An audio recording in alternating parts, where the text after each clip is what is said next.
Discord. Boom. Boom. BLN. And do that. Boom. We'll give the people a minute to get in here. Yep. As always.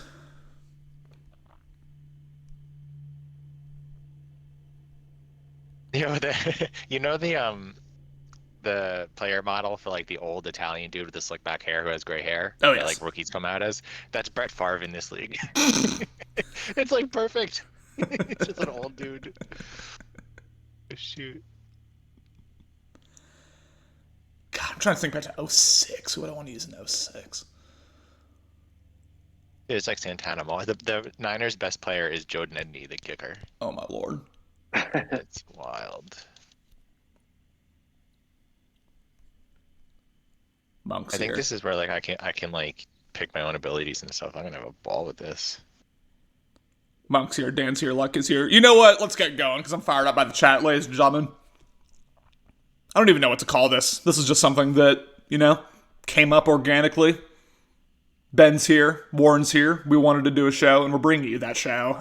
It started off as just kind of a tier list of users, which we will do later on, but Warren had the good idea of also reaching out to the people, wanting to know what your questions are, and we did get some questions that are here, but Ben, I'll start with you, and then we'll get to Warren. How are we doing on this beautiful Sunday? Oh, we're doing great. Nice snowy morning out here in Denver, but always a pleasure to hop in the booth with you two. How is it up there in Seattle? Shockingly, it's not raining right now. Shockingly. First time in a while. But we actually have blue skies here in Seattle. Warren, how we doing? Just never better. Best day of my life. I mean, Love to what hear that. else can I ask for? It's like Love to hear that. we have like sun for the first time in like 2 weeks. I went to the gym, got a good pump in just so I can, join you guys and being brolic, and here we are. Cannot relate to the getting the pump in at the gym part, but I appreciate the rest of your day. I have noodle arms, as everyone who's met me has seen, but ladies and gentlemen, as you can see, we kind of we have the structure here. I forgot we were supposed to. Here, let me type in. This is very on the fly. Type in kick power. What else did we want to talk about? Like before we got the DMs. So we got the tiers. Yep. Kick power. So, comp mode. Was there anything else? Or was that it? What was it? And just like the feedback from the people. Oh, yeah. For the people. Feedback from the people, of the people, by the people, for the people. Boys. Well, first off, Austin is in the chat saying if you have an issue with kick power, you have too much time on your hands. Lucky saying Connor's in Tacoma, don't let him lie to you. Lucky, I'm actually on Bainbridge right now, yes. I am lying. I'm not in Seattle, but I'm not in Tacoma either. If I was in Tacoma, there would be constant gunfire outside my house, but such is life. Oh gosh, ladies and gentlemen, I mean, Austin kind of set up our discussion here, but there is a conversation over whether we should lower kick power / accuracy, but the most I've heard is kick power sliders. A lot of people have complaints with the fact that pretty much as soon as you get to the 45-yard line, everyone's Justin Tucker. You can bang a long field goal through. Warren, do you think from a competitive standpoint, do you think from a gameplay standpoint, do you think it makes sense to lower these sliders and make it harder to kind of get into field goal range, or would you rather see it keep the way it is? Personally, like I don't mind it, but I completely understand it. BL's always in this weird like in between phase of like what type of league is it, right? Where we're like, all right, well, you can kind of do whatever, but make sure you run 10 times. But then like, if someone changes their throw motion and the guy gets like moved down to normal. So it's like this in between where you look at the scores and for the 3 games played this week, Ben had a game against Dan 49-45. I just played Dahudi 38-31. Like, we're putting up points. My last concern is like, oh no, my opponent's kicking a long field goal. Like, I want them to kick field goals because literally I cannot stop anybody and no one can stop anybody. So like, there's so much bigger issue problems defensively, but I also understand like hitting at like 90% from like 65 yards is wild. So I could see it either way, honestly. Ben, as someone who beat me with a Young Hui Koo field goal from the 45-yard line, how do you feel about this?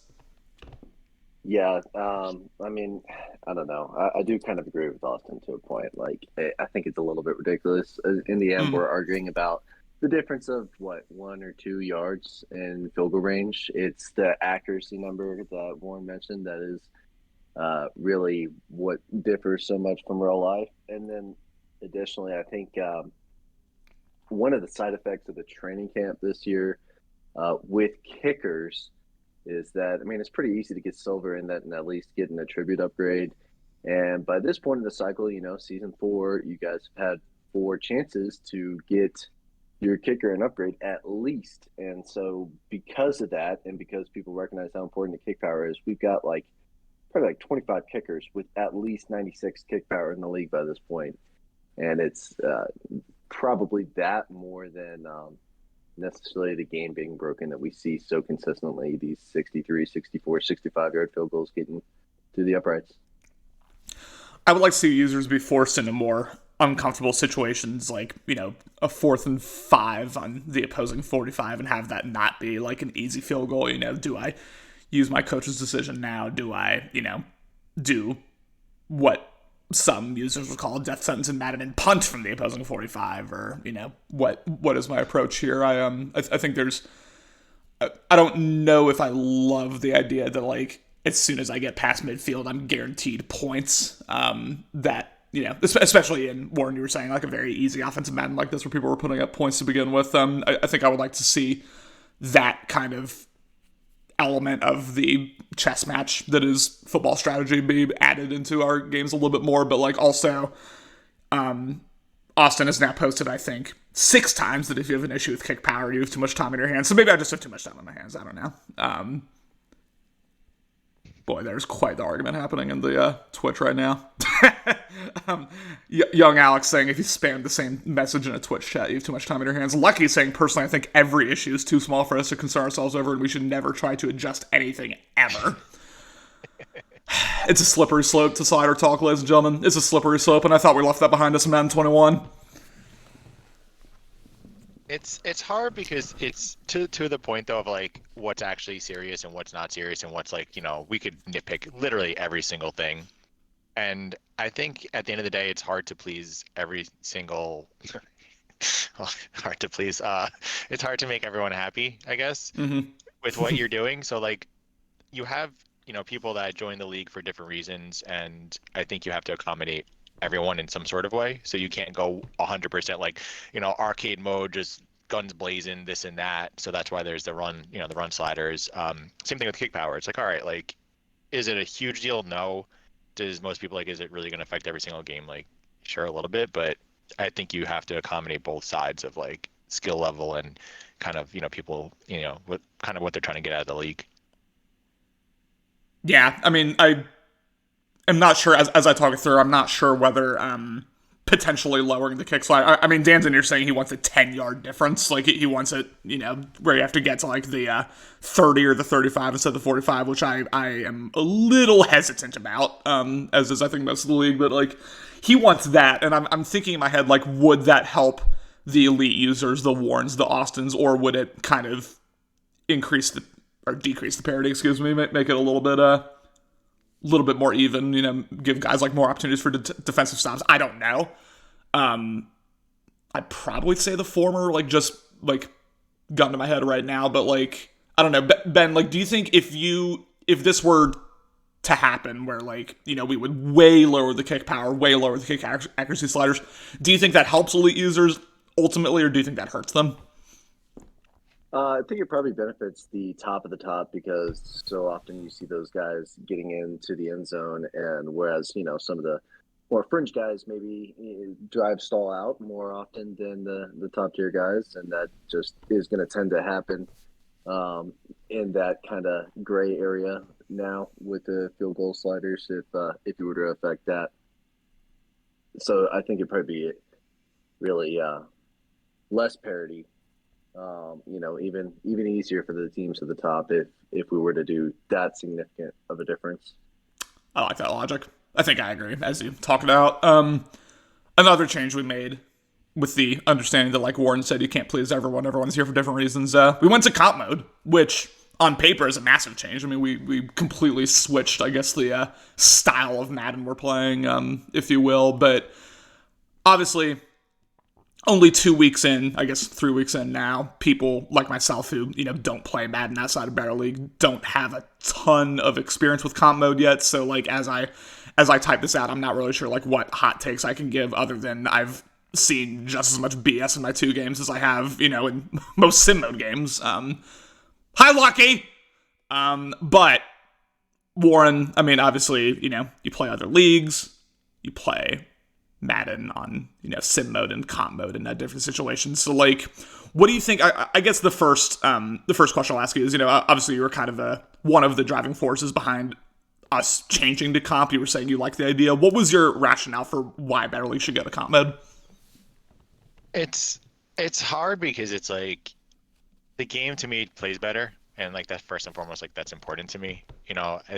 Yes, and to your point, like you mentioned, like it doesn't matter what mode we're playing on, like the game is the game, right? At whatever level where everything is just absolutely insane and things happen that shouldn't and this and that. I was big on comp mode just in the beginning, just from last year. I think I was like super gung ho about it because to me, the game plays just better, right? Where like if I am asking my player to do something, he'll generally do it instead of like the Sure. game, like if you play the CPU, if you go to like the depths of Reddit and you're into like this guy's like I play offline on pro mode and the computer is cheating, like that's what we're getting in head-to-head moments where the game will dictate certain outcomes and not based on stats, not based on anything, just based on like just because, right? Where like it just makes no sense. So comp mode, like the biggest thing against comp mode was like, oh, ratings don't matter, this and that. But I'm sure we've all had players who, I've had Jalen Ramsey with 99-man coverage get torched by some random dude for no reason and catch it in double coverage on sim. So I don't like that whole ratings thing to me doesn't matter because it doesn't matter regardless. The game is just weird. But it's just to me, it just plays better.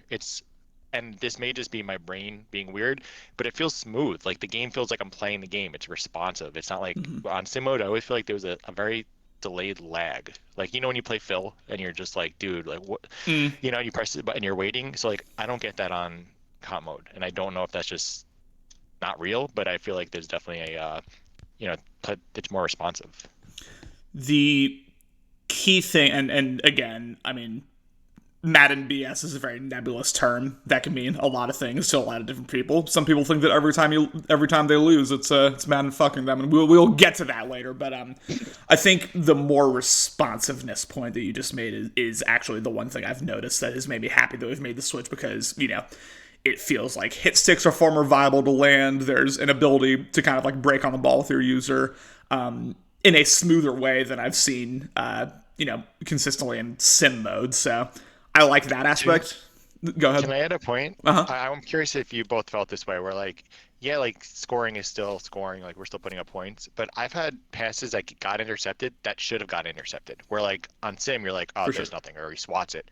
I've had like, I'm throwing a ton of interceptions. Like this is an adjustment period for everyone, but I feel like defense, like even if it's a close one-on-one, the defender will sometimes jump in and get in front, and it's just because it's a bad read. And on sim mode, like, you throw a flat on sim mode, you can, even if there's a hard flat, you can kind of just click on, jump in front of it and catch it. And it's like, yeah, whatever. Good coverage, buddy. Doesn't matter. That doesn't work now. So, like, I don't know if you guys have seen, like, instances where defenders are actually playing the ball. But, like, I have. Not like, again, defense is back, but it's definitely, I feel like they're actually doing something. Well, obviously pass rush is boosted. Like that's the key thing I've noticed on defense that will kind of force people into more shaky reads. I don't know if that's necessarily been the case in your games. That was definitely the case in both of the games I've played. Was pass rush kind of forcing bad reads. But yeah, no, I mean it's that's kind of like what I was alluding to earlier. Yeah, like whether it's your user or whether it's the CPU defender, it feels like there's a level of breaking on the ball that you saw at times at sim mode, but it wasn't consistent at all, and it felt more like, I guess, ratings based on now it seems like everyone's doing it, which I like. Ben, do you have any thoughts on comp mode? Yeah, sorry, I was just keeping an eye on this game. Just ended up, it looks like, speaking of speaking of some of those reads that turn into interceptions, Cloud throws a pick, and it looks like Phil's going to, and he does win that game in Arizona that just kicked off here about an hour ago. But yeah, no, I completely agree with a lot of the stuff you guys are saying as far as comp. Biggest thing that I have noticed is the pass rush. Obviously, my team has really good pass rushers, so that is an unexpected added bonus.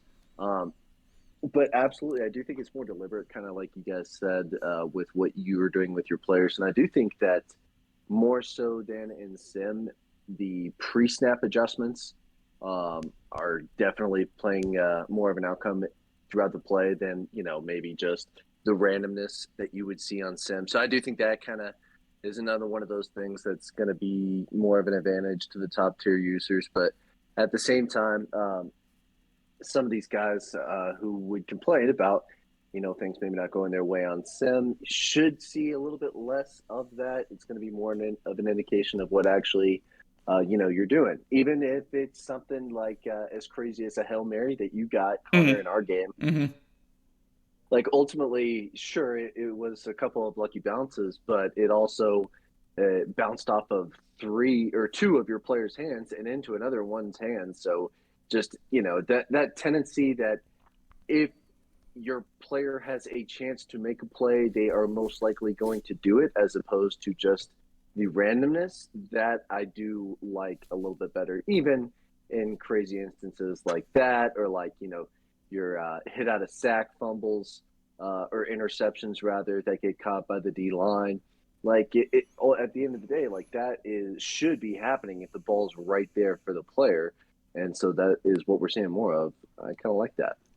Yeah, I think much like I was saying in the chat a couple days ago, that I think a lot of what people were complaining about, I won't say everything, obviously, but a lot of, I think, what people were complaining about with Sim mode was conflating Sim mode being bad with just Madden being a very odd, just at times broken game. And I think Madden things would happen and people would be like, oh, that's Sim mode. It's like, well, that happens regardless, probably. But, I kind of have to give that same caveat to comp mode, where it's like, I've only ever played 2 comp mode games in Madden 24. I'm sure there are a lot of things I'll learn kind of as we go throughout the season and throughout the rest of the cycle on comp mode. A lot of things I'll learn about, the kind of pros and cons of comp mode as compared to sim mode. But yeah, I mean, the responsiveness on defense is great. I, again, am interested to see like how many like weird Madden moments there are moving forward. But it does break my heart a little bit.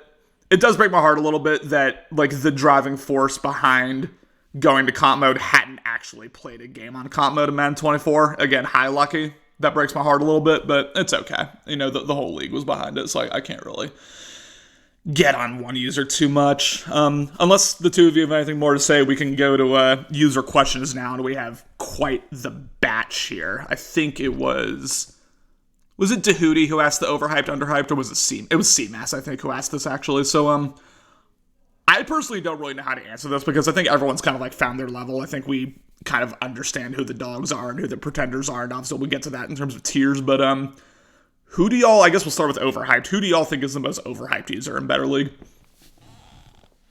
I mean, I'll let Ben absolutely put someone on the spot first and foremost. Looking forward to his answer. Okay. I mean, yeah, this is definitely a tough one. I mean, there's a couple of ways that you can go about answering this. But I think, being that I'm in the NFC, I'll probably take an NFC team. Gosh, I really hate to say this, and I know I'm going to regret it, but I do feel like Allen's Seattle Seahawks are a little bit overhyped. He is a very good player. He's built a fantastic roster, but he hasn't really been super, super clutch in the playoffs. He made a few decisions in several playoff games that you're just like, what is that read? For somebody who typically makes such on-point reads, he is one guy in the NFC that if I'm playing, I know I'm going to have to bring my A game to win, and there's really not that many guys in the NFC where I feel that way.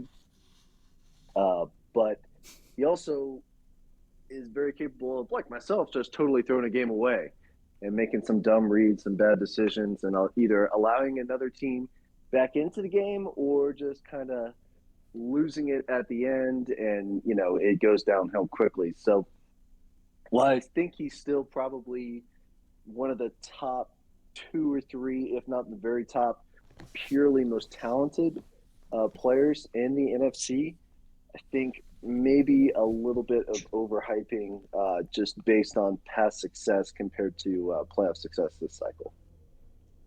I think back to the game I calmed where he played against Dan and Justin Fields missed 4 straight passes, all of which would have sealed the game for him against Dan, who did end up making that Super Bowl. That was the first of his 2 runs to the Super Bowl, and it's hard for me to blame that on Allen. Obviously, that's just bad luck, but I think, and maybe this is something I'll save for, I should save for tiers, but while we're talking about him, I guess I'll get the takeoff. There is I think, much wider variance with Allen in terms of like what you're going to see game to game compared to guys like Warren, compared to guys like Austin. Like when I load up against Warren and when I load up against Austin, I know I am seeing their A game and I'm going to have to bring my absolute best if I want to win. Versus Allen, like you said, Ben, he is an extremely talented user when he's on. He's at the level of the 2 guys I previously mentioned, but he also will self-combust sometimes. It'll throw himself out of games sometimes. He is hyper-aggressive, and he's good enough to where most of the time it doesn't matter, and most of the time it actually helps him, kind of like steamroll guys. But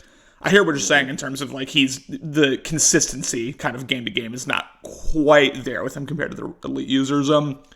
Warren, who do you think is overhyped? Also, my answer is Alex. My answer is commish Alex, to be clear. Cowboys Alex. That's my answer. I shouldn't need to explain myself. Warren, what's your answer? I just want to first comment on the Allen thing, and Ben, you're 2,000,000% correct. I was talking to Allen this morning, and I'm just like, dude, what are you doing? Like, you're so much better than how you're playing, and I don't understand it. And I blame, like, the AI lore in BL. This man drafted a tackle at, like, 6 overall, and I'm still annoyed. Like, Allen needs to get that killer instinct back because he can compete with anybody. But, like, somehow in his brain, he's like, you know what? I'm buying in. And once you buy in, like, it's just not going to work. Like you gotta, get your game back. And he's capable of competing with anyone, but like, I don't understand what he's doing and why he's not doing that. My direct quote, I think, to him was like, dude, Cloud's trash. How did you even like have a close game with him? Like, what are we even doing? You're battling, point for point with these guys in the NFC who are not good. So until Allen like breaks out of that and gets these playoff wins, I just don't know what he's doing. I'm gonna bury the entire AFC, specifically the AFC North. Oh my God. And I'm also gonna throw in little Alex in there as most overrated. When the AFC North division dropped, everyone's like, "Oh my God, this is the division.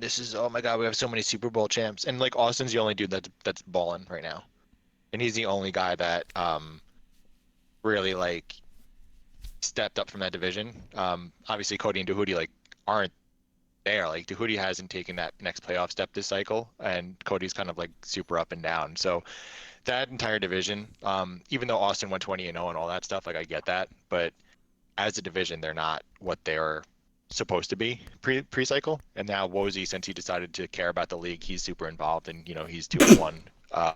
You're trying to get everyone to order hoodies with other dudes' names on it. Yeah, and then the other one being little Alex is that he's got the easiest regular season schedule every single season. So he's like, his team is like 99 overall with like 2 million morale, like as soon as the playoffs start, because he gets to play Nico every single week, and it's just kind of like absurd. So until he takes that next step and wins the Super Bowl, like he's going to be in the overrated for me. And I don't mean that as like a slight. It's just the truth. Like I'm not looking at someone who's like, oh, this guy's 8 and 9. I'm looking at like the top people, and like they can be better. Like both Allen and little Alex can be better, 100%, and they just haven't done it yet. The disrespect to Matt, Nico, and Boz for a combined 0-6. I don't know where this take's coming from. But I hear, I mean, for me, like talking about the AFC North, obviously Austin just went 20-0. He's looking like a contender for the next Super Bowl. He's, I think, kind of exempt from this conversation as of right now. Dehudi's done honestly about what I expected going into the cycle. Consistent playoff user.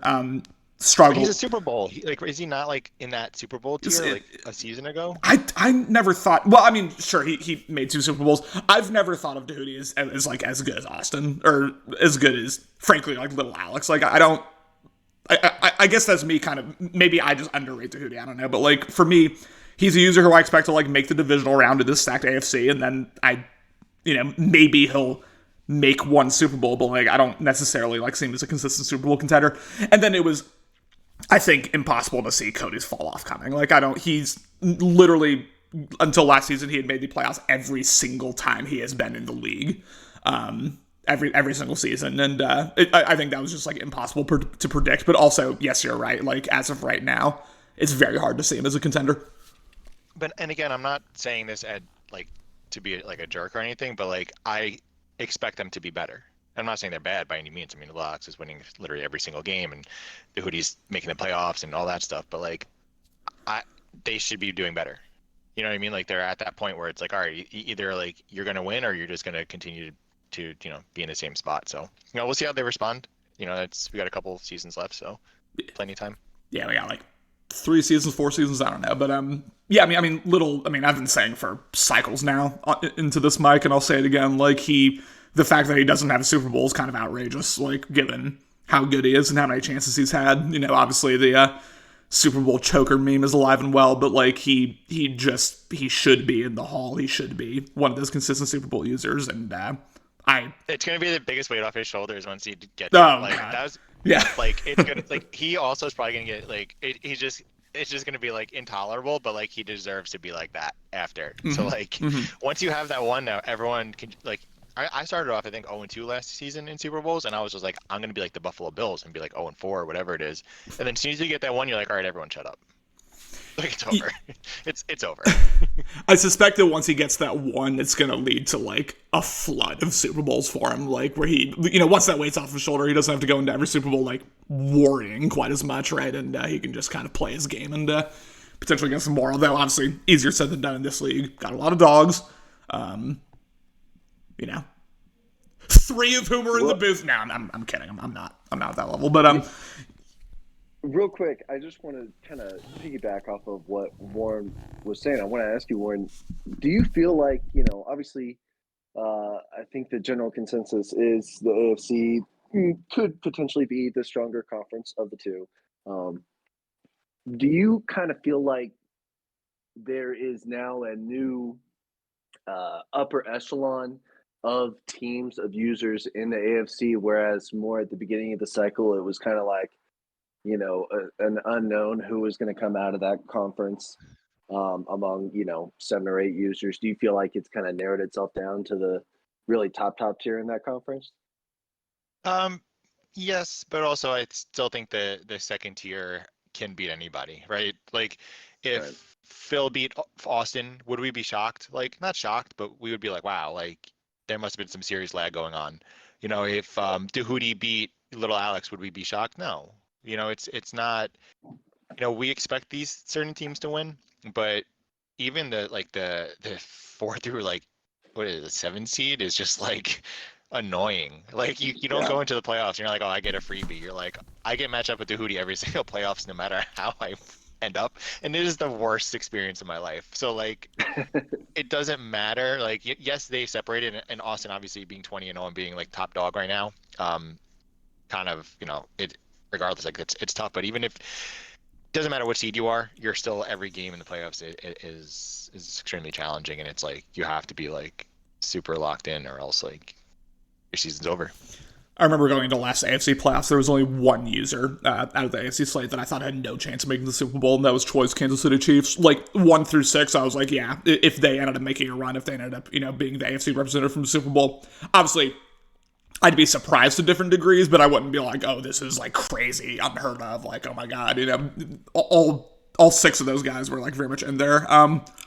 If Woj makes it, then we can add another list of the guys who have no chance, but that's okay. He maybe he cares now. Maybe Woj's just been a dog all this time. I don't know. Maybe he's just been ready to, or kind of waiting to unleash his Madden godliness on the rest of the league. But no, I mean, sorry, I'm here trying to say something. What's up? Oh, no, never Oh, mind. nope, That was just wrestling. My fault. That was a long conversation about who the most overhyped user is. Let me say something real quick though about Troy. Sure. I feel like in any one game situation he has a chance, but to your point of like, can he win 4 in a row? Like probably not, right? Because he would need things to go his way and breaks, but he's like again an annoying person to play. Like it's just like I want to come out in all these different blitzes and formations, and like I gotta go against I form normal for like 45 minutes of my life, and it really like is a test to like where I have more patience now, where I'm like, all right, I'll play run defense, I'll do this, I'll do that, but he can in any one game think he can compete, but he actually is one of my underrated guys, which is funny. Yeah, good transition to the most underhyped, I guess, underrated user in BL. Is your answer Troy, or did someone else come to mind? No, it's not like he's not like the most, but he's because he's made the playoffs, so I don't think that's a fair thing. Sure. My thing is actually you, Connor. Oh my god!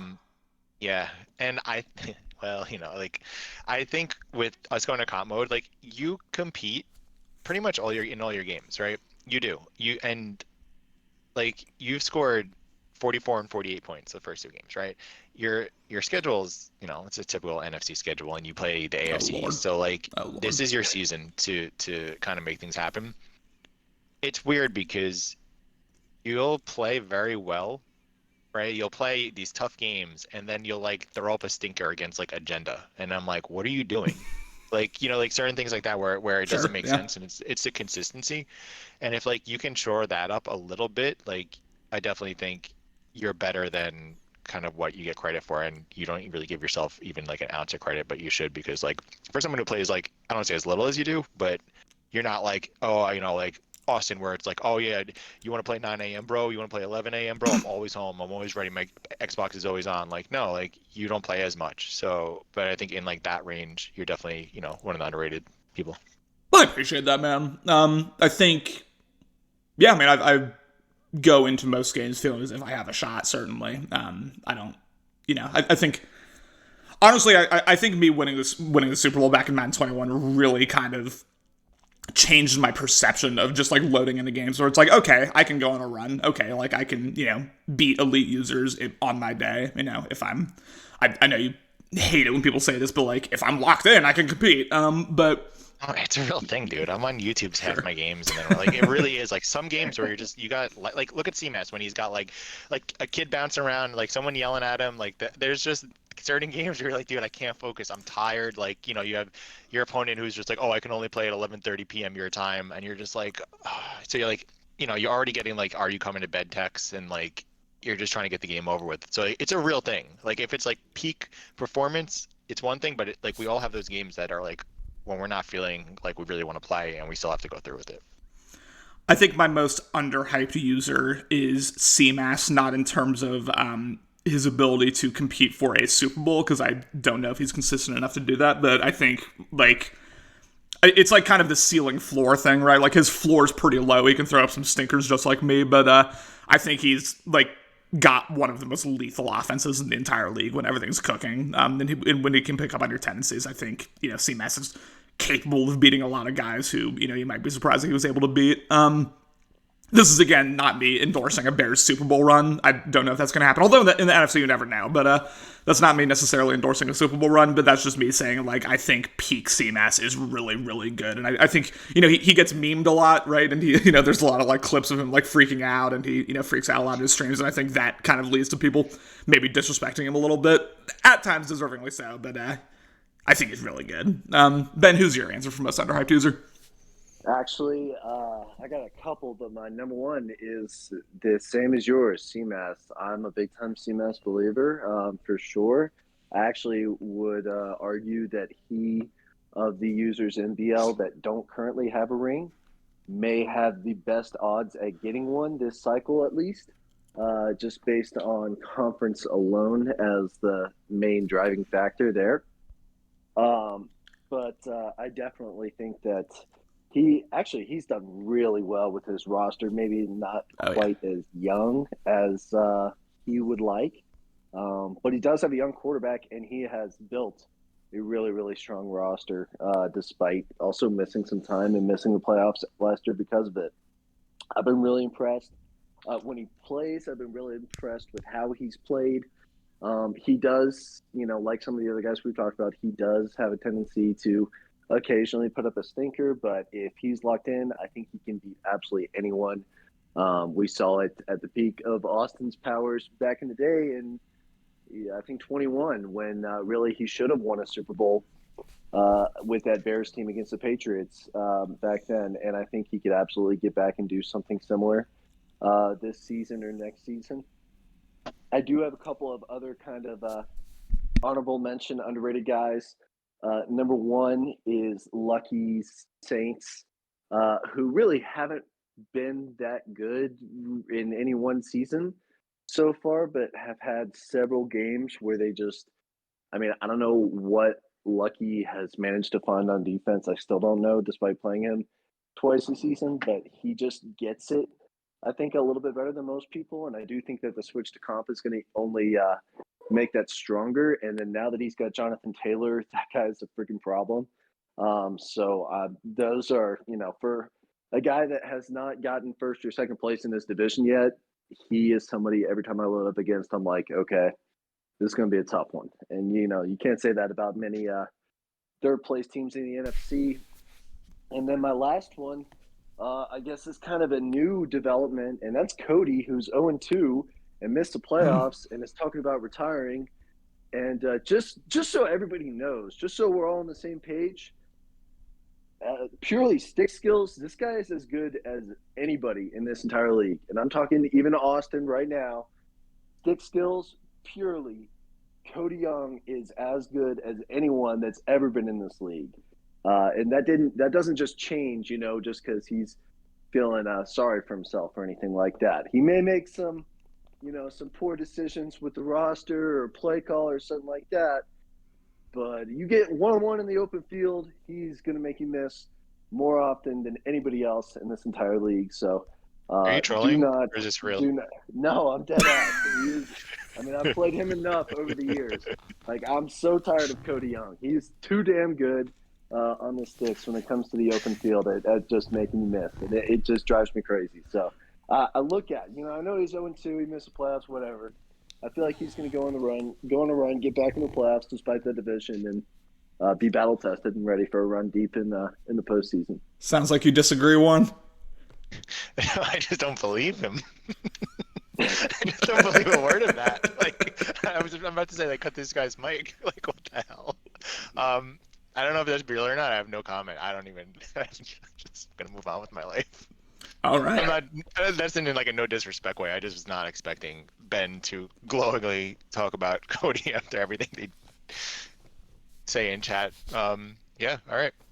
Now listen, brothers fight, but at the end of the day, we can still respect the stick skills and respect the heart. Wow. Can I talk about C-Mass real quick? Yeah. He is like the most inconsistent human being in like the history of inconsistent human beings. Like, you'll watch him and he'll just score like 80 points, like no big deal, and then just do this stupid thing with his hands after a touchdown, and you're like, all right, this guy's weird. And then like you'll watch him and he'll stink. It is the weirdest thing.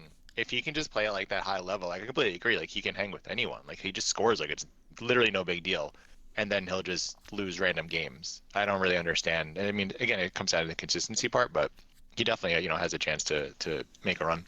Yeah, his offense is crazy explosive, and he sometimes is a little mentally fragile. And I say that as someone who is also at times a little mentally fragile, so it's all with love. But he will self-combust at times. Maybe Becca's yelling at him. I don't know. Before we go to, we've already talked about Biggest League, but before we get to Most Creative User, we've got a lot of guys in here, damn near half the league, so I want to shout y'all out real quick. We got both Alexes, we got C-Mass, King, Dan, Matt, Dahootie, Phil, Lucky, Cam, Steele, King, obviously, Warren's checking in, we got Monk in here. I appreciate you all so much, because this was very, we only gave y'all, 30 minutes of notice for this. This was very, I won't say thrown together, but this was not something that people have known about for days. So I appreciate you all coming in here and spending your time with us on a Sunday. C-Mass saying, I've never lost a game where I'm left alone. I don't know if that's true, but okay. Phil saying C-Mass is the most tiltable user in the league. there are a lot of tiltable users. There are a lot of guys who throw tantrums in the chat during their games. Shout out Justin, blame it on the alcohol. Most creative user in terms of play calling and scheme. It's hard for me to not like always just default to Dahoudi whenever people ask this question, just because of how unique his scheme is. But I don't know if unique and creative are the same thing. Warren, I kind of trust your eye when it comes to like who's creative in terms of play calling. Who would you say is someone who kind of like takes you aback with how creative or how off the wall their scheme is? Yeah, you're right on Dahoudi. It's just weird. Like if you actually heard me when I was playing him last night, like I didn't have my mic on, but like I was pretty much cursing at him after every single play, where I'm just like, you're just afraid to throw the ball. Like you're just afraid to throw. Like he has like a no read offense where it's like snap throw, snap throw, snap throw, and it is so annoying. But it is incredibly unique and it works. So like, good for him. It is really annoying to play against, and like that's why I hate playing him, is just because it's just like I have to cover, like he just audibles a ball. It's just really annoying. But it's very unique, so it works. I think there's a couple people, and I'm gonna put both Dan and Phil in this category, where it's not that they run anything crazy. Like Phil runs inside zone and he runs like all these like play action wheels and whatever nonsense, but it's different. Playing Phil is a different experience, like defensively, where you play you play Austin, you're gonna get trips. You're gonna get trips inside zone every single play, right? Sure. You play Alex, you're gonna get tight formation with a halfback in or a halfback out, right? And CD Lamb on a corner wrap. You already know what you're getting. When you play Phil, it's like you kind of really don't know, because he runs different plays. And the same thing with Dan is he will come out in a play, and what the actual play out is and whether it looks like it's going to work or not is completely different. So like however his brain is functioning at that moment, he will put that on the field. And sometimes his route combos are incredible, and sometimes his route combos look like he's just like, got hit in the head and he's pressed a bunch of random buttons. But like it's different. It's not the same plays. You can't get a read on what he's doing, because he doesn't even know what he's doing until he gets to the line of scrimmage. He has that Peyton Manning, like, okay, like this is what the defense is giving me. This is what I'm doing offensively. And it's literally like 100 hot routes per play. And you really can't prepare for that. And, he gave me a great game in the Super Bowl because I didn't really know what to cover, because he wasn't running any play. It was just like random hot routes. So like, props on him for kind of doing that. I think Phil has made the very rare transition where he, I think a couple cycles ago, was one of the most predictable users in terms of his play calling. I think he was very easy, frankly, to get a read on and shut down, especially in the passing game. But yeah, now it's really tough. He likes his kind of unique route combinations. Tough to know what's shut down. I would give a special shout out to Cloud here, and this is not, saying unique scheme is not the same as saying effective scheme. He'll throw whatever at you. Like you don't know what you're getting in terms of his play calling, and sometimes he doesn't either. And I think that's part of that's kind of the special part of playing those Arizona Cardinals. Ben, who do you think's super creative in terms of their play calling? Yep, I definitely think Cloud and Dahoudi, you guys hit the nail on the head with those couple. Dan most definitely has a very unique offense that's obviously pass heavy, like we see with a lot of users, but his pocket presence is better than anyone, I think, right now in the league. Maybe that changes a little bit on comp. We'll see if that kind of speeds him up, if he has to adjust to that. But at least through the first 3 seasons, that was one thing that I think a lot of people took notice of, was his pocket presence. But in terms of route combinations, Dan, obviously Austin is right up there. Warren, you are probably one of, if not the very best, in terms of just getting that set route combination and keeping the defense on edge, not knowing exactly what's coming.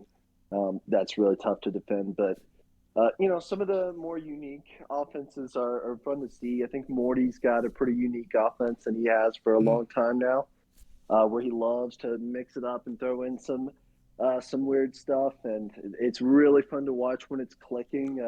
Another one that comes to mind when he's clicking is Alex, who can get those Cowboys. I mean, they could put up points in a hurry if he's like I said, if he's clicking on offense on all cylinders, if he's keeping you balanced. I think it's one of the more pretty offenses to watch throughout the league. I do want to also give a shout out to Boz. I don't think he's got a necessarily creative offense, but it's another one of those when he's got such good balance that it's really hard to know what direction he's going. So but I do think, as far as just unique and effectiveness, really, Cloud and Dahoudi are two that stand out. Yeah, Morty's he doesn't do it to the same degree that Dan does, but Morty's another guy who'll just like draw up plays in the dirt. Like he'll just like come out of random formation and it's just hot route, hot route, hot route, audible, hot route, and like you don't know what's coming. And I think sometimes like Morty, I think his fatal flaw is that sometimes he can get a little locked into targeting specific players, like Christian McCaffrey, Kittle. Obviously he's got a lot of guys, but like sometimes he can kind of pre-read, okay, like this is his first read, like not necessarily a route as his first read, but a player's his first read, and then you can take that away. I've had success against Morty defensively doing that, but his route combinations are definitely very, very interesting. A couple just like quicker things. We don't need to have long conversations about either of these, but we've got King asking, should the admin team need to prove or something like a picture of a conversation before handing out a force win, force loss, or are you a weirdo if you sneak a force win in? I mean, definitely yes to that second question. I don't know about that first question because that's a lot, but we all saw the DMs, ladies and gentlemen. How do y'all feel about the Steel King thing?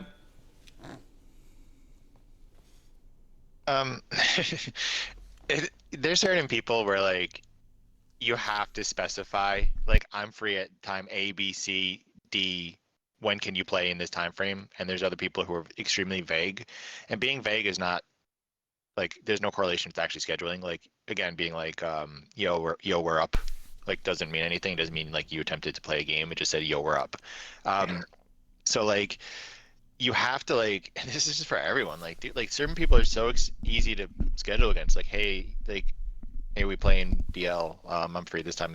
Like what's cool, There's certain people who go fishing for force wins, right? Where they don't want to play you, and they'll just whatever time you're free, they're not. And then, again, I've had it where like, oh yeah, Warren, I'll play you, but again, only at midnight, and you're like, dude, stop. So there are those people. I think Steel trying to get a force win there is absolutely hilarious, like based on what I read. But it's, I definitely think, King put together him calling him a dork or whatever it was. It was one of my favorite moments of this week. It was like the most fair sin thing I've ever seen. I don't know how to result in a force one, but such is life. Ben, I feel weird asking you this because we've scheduled quite a few times recently, but like, what do you think the good way is to schedule with people? Well, first on the Steel thing, I did the advance, and I saw the force win that Steel put in there, and usually you like to see some kind of confirmation, whether it be in the game schedule or like thumb up the force win or something like that from the other team. And King does have a tendency of being pretty flaky at times. I did think it was interesting that immediately after I advanced that King came into the Discord, but also 100% that was some snaky ass shit from Steel, 100%. I am not going to go ask every single person about a force win moving forward. I'm just not going to do that as an admin. It's just going to wind up wasting more time. And I would hope that we are all, mature enough to not have to scheme and lie for a regular season Madden win. But I guess when you're mediocre in the AFC, you got to do what you got to do. Man. Yeah. That said, no, it definitely kind of like Warren said, it depends on who you're playing against. Like, hopefully, your own division by now, you have a pretty good grip on how to schedule with. But generally speaking, it's not that difficult to just throw a time out there. That's, if it's a weekday in the evening or if it's a weekend, just like Warren said, hey, I'm available this time and this time. I know people are getting out and doing stuff. Some people are on the East Coast where it's too late, or West Coast where it's too early during the week. But generally speaking, like that kind of 6 to 10 Eastern window during the week is pretty easy for anybody who has committed to a Madden league to just give you a time and then lock it down. And if you both happen to log on early, like great, but just put a specific time in there. It is not that hard. Yep. That also benefits you in a huge way if it does come down to an argument for a forced win or not. If you can just simply say a specific time, it will go a long way towards avoiding issues like these, which hopefully we don't see anymore. Yep. What I put in the DMs every single time I'm trying to schedule a game is I'm available at X time, Y time, Z time, what works best for you. And like it has been it's been multiple cycles, and frankly, I think it's been like since Madden 20 where I've like had issues with like, oh, who should get a fair sim, who should get a force win, or oh, like, you know, when are you actually available? Like, just don't be vague. Like, we're adults. Like, put in the specific times you're available, and then just go from there. And, you know, if something changes, just be transparent about that and be kind of, you know, kind of get ahead of the curve there, and, you know, let your opponent know. Like, it's just like anything else. Like, it's not that hard to schedule these things, and I'm not really sure like what happened with the Steel King thing. Steel's also, I mean, he's saying something I disagree with. He said in the chat, I was available and waiting right before advance. If anyone else is in that position before advance, they would have gotten a force win too. I don't know if that's true. Like, that feels a little arbitrary to me, because like that's, you know, just like any other time frame, like within the 4 to 8 hour period. I don't think like just because it happens to be right before advance, I don't think that makes it special somehow. But regardless, yeah, that's like not being available for like a day and a half, and then you're like, well, I'm here at 10 o'clock. Right. I do think it's hilarious that Steel put force win without any like conversation with anyone. Like, you just, but yeah, I'll take this one. No worries, guys.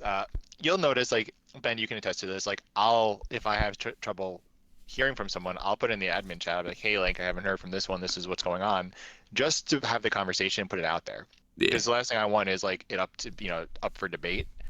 And it's obviously no one's ever trying to screw anyone. Like, that's never the point. But it's, you know, if Ben goes in and he sees force win someone, he assumes like the due diligence was done, someone to spoke to, and it's like, okay, no problem. But like, like, that's absolutely wild just to like put in like, yeah, I got this win. Like, regardless, if you say, hey, like, Alex, this is a situation, what do you think? Right? And like, it takes 3 seconds to type something up.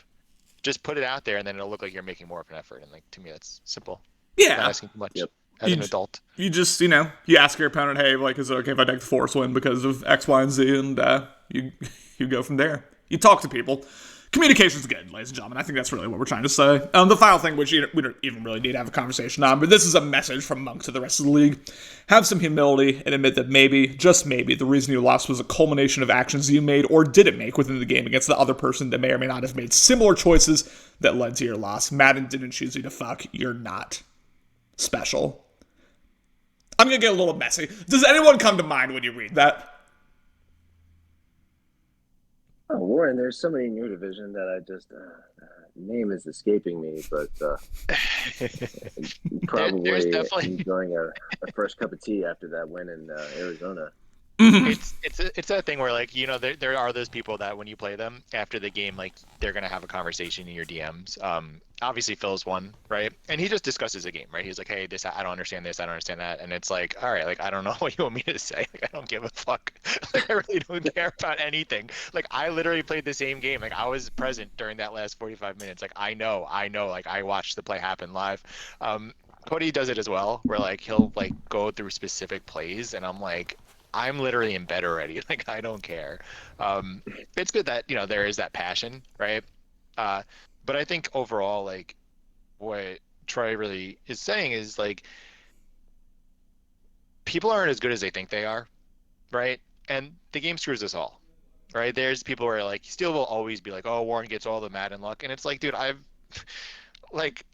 win most of my games. If I lose a game, it's probably because of me. And one of the things I always think that, like, if it's a close game and I lose, I should have been up by more, right? It doesn't come down to one player, one this or one that. Like, I'm sure there's something along the way that I could have done better.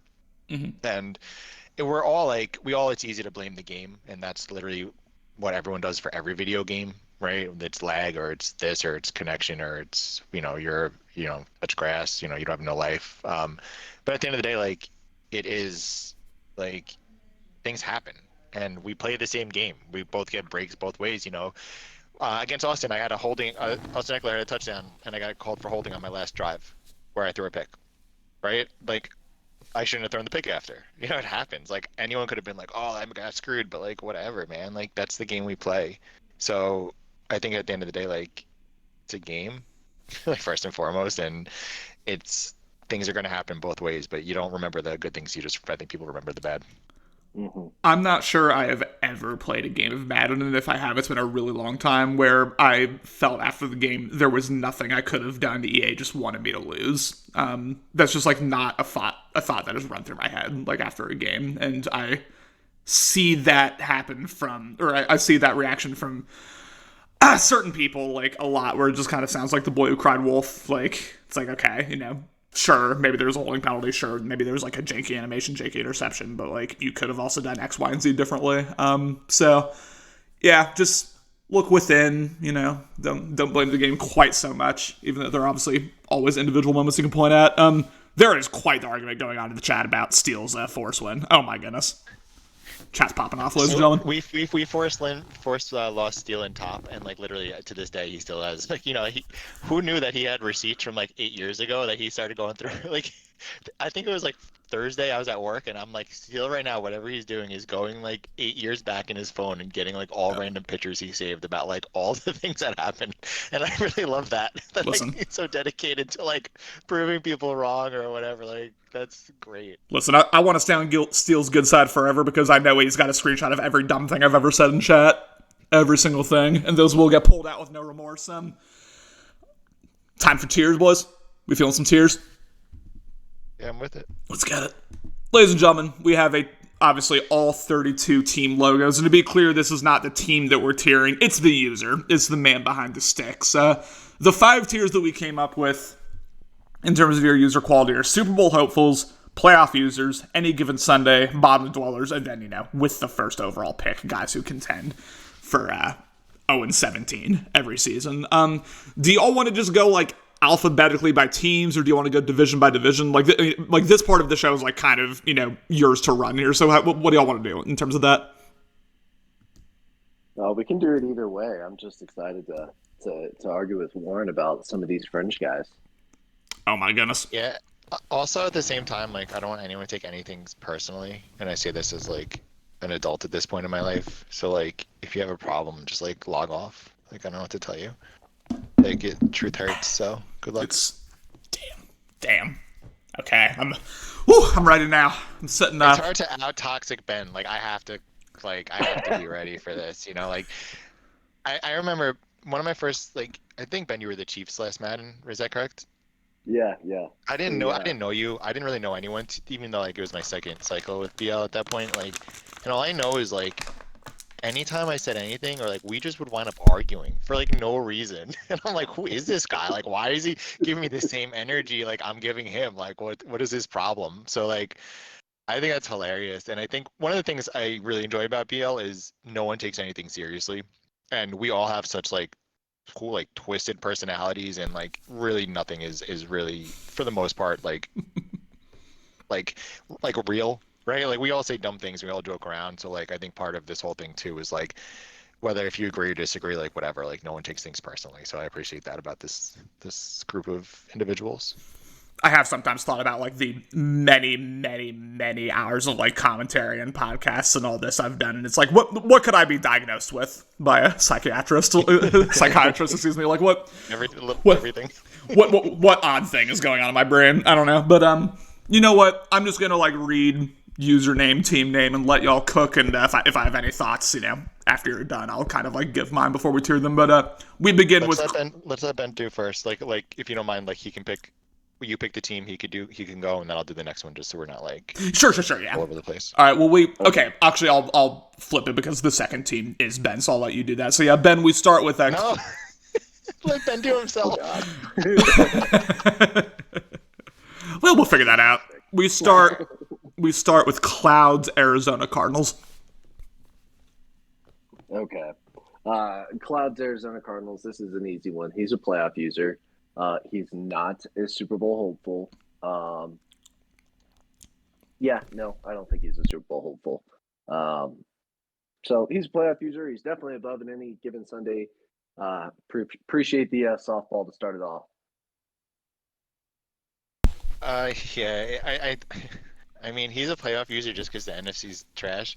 And again, to my point of like, he had a really good record last season, right? And when I played him week 1, I was like, okay, like I'm gonna have to, sit up in my chair a little bit, and I didn't really need to. So I don't know if that's a testament to the NFC or just like kind of, if he was in the AFC, he wouldn't make the playoffs. But I guess since he is in the weaker conference, he is a playoff user at this point.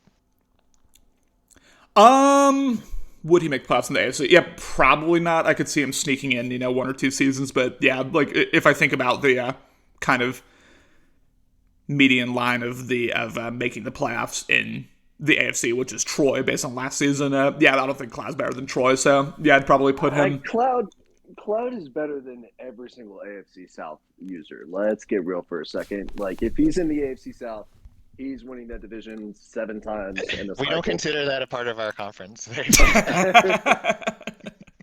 forgot they existed, I'll be honest. Okay, yeah, I don't disagree with that. Okay, so maybe he is a playoff user within the AFC, consistent 4 seed. Yeah. You're right. That's a good point. You're right. Alex saying I don't get the Cloud slander. Is there Cloud slander? Like, are people out here like disrespecting Cloud on a daily basis? I don't know. I don't feel like there's like that talked about. Just me. Okay, just Warren. Well, we'll put him, I guess, either high any given Sunday or low playoff user. We'll put him in playoff user for now, since that was kind of the initial agreement. We move on now to one that's near and dear to one of our hearts, Ben's Atlanta Falcons. Yeah, whatever. I'll go first. I'm not that good. I make a lot of stupid decisions, but I'm pretty good at putting a team together, and I've been playing Madden for a while, so I can beat people.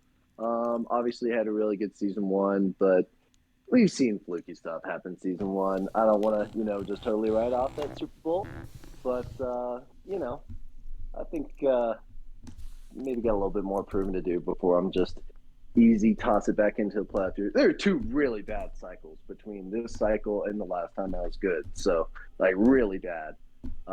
So I would not be offended by in any given Sunday reputation, but I do think I'm like right there, just solely alone based on my lack of grass touching and commitment to building the best possible roster. I am making an adjustment on the fly here to these tiers because I realize that this would be way more interesting. We're not going with the 5 tiers. We're going S, A, B, C, D, F. Because I realize it's way too easy to be like, hey, this guy made the playoffs, so he's a playoff user, and I don't think that necessarily leads to a good discussion. So we're talking, like, remove playoffs, remove all that. We're talking pure, just, like, user skill. Would you put Cloud? I'd put Cloud in B, first off. Would you put Cloud in B based on those? Yeah, I think so. Yeah. And then, and then what are we thinking for Ben? I was thinking myself in a B there too. Yourself in a B. As a Super Bowl winner, I think you're being awfully humble right now, but okay. Yeah, that's just not the Ben I expected. So I guess the thing is, this is, Ben, since you said you kind of struggled in the past, like, first, I'm basing this off of Madden right now, right? And you won a Super Bowl, so to put yourself in a tier with Cloud is absolutely like I don't know what's wrong with you. But how much do you think team plays into like success? Because you said, like if you were, not good at last Madden or whatever Madden it was, like how much do you think team really affects, team people's success in this Madden specifically? Just solely speaking from personal experience, I have never had a good season when I had a bad team, ever. So I think it plays a pretty big role. Especially with maybe not so much now because, 3/4 of the league has a roster 87 or higher at this point. So it probably doesn't make as much of a difference anymore, and even less so with the switch to comp. So this season, I think, will be a pretty good indicator for myself and everybody else. Like where truly you're at in terms of the league hierarchy. But yeah, no, if I got full, the Jets roster, I'd probably be doing the same shit that Matt is. Or pretty damn close, maybe not trade everything I have for a 34-year-old defensive lineman, but, I don't know. I still don't think of myself as one of those top guys. I do in the playoffs. I can turn it on a little bit, no doubt.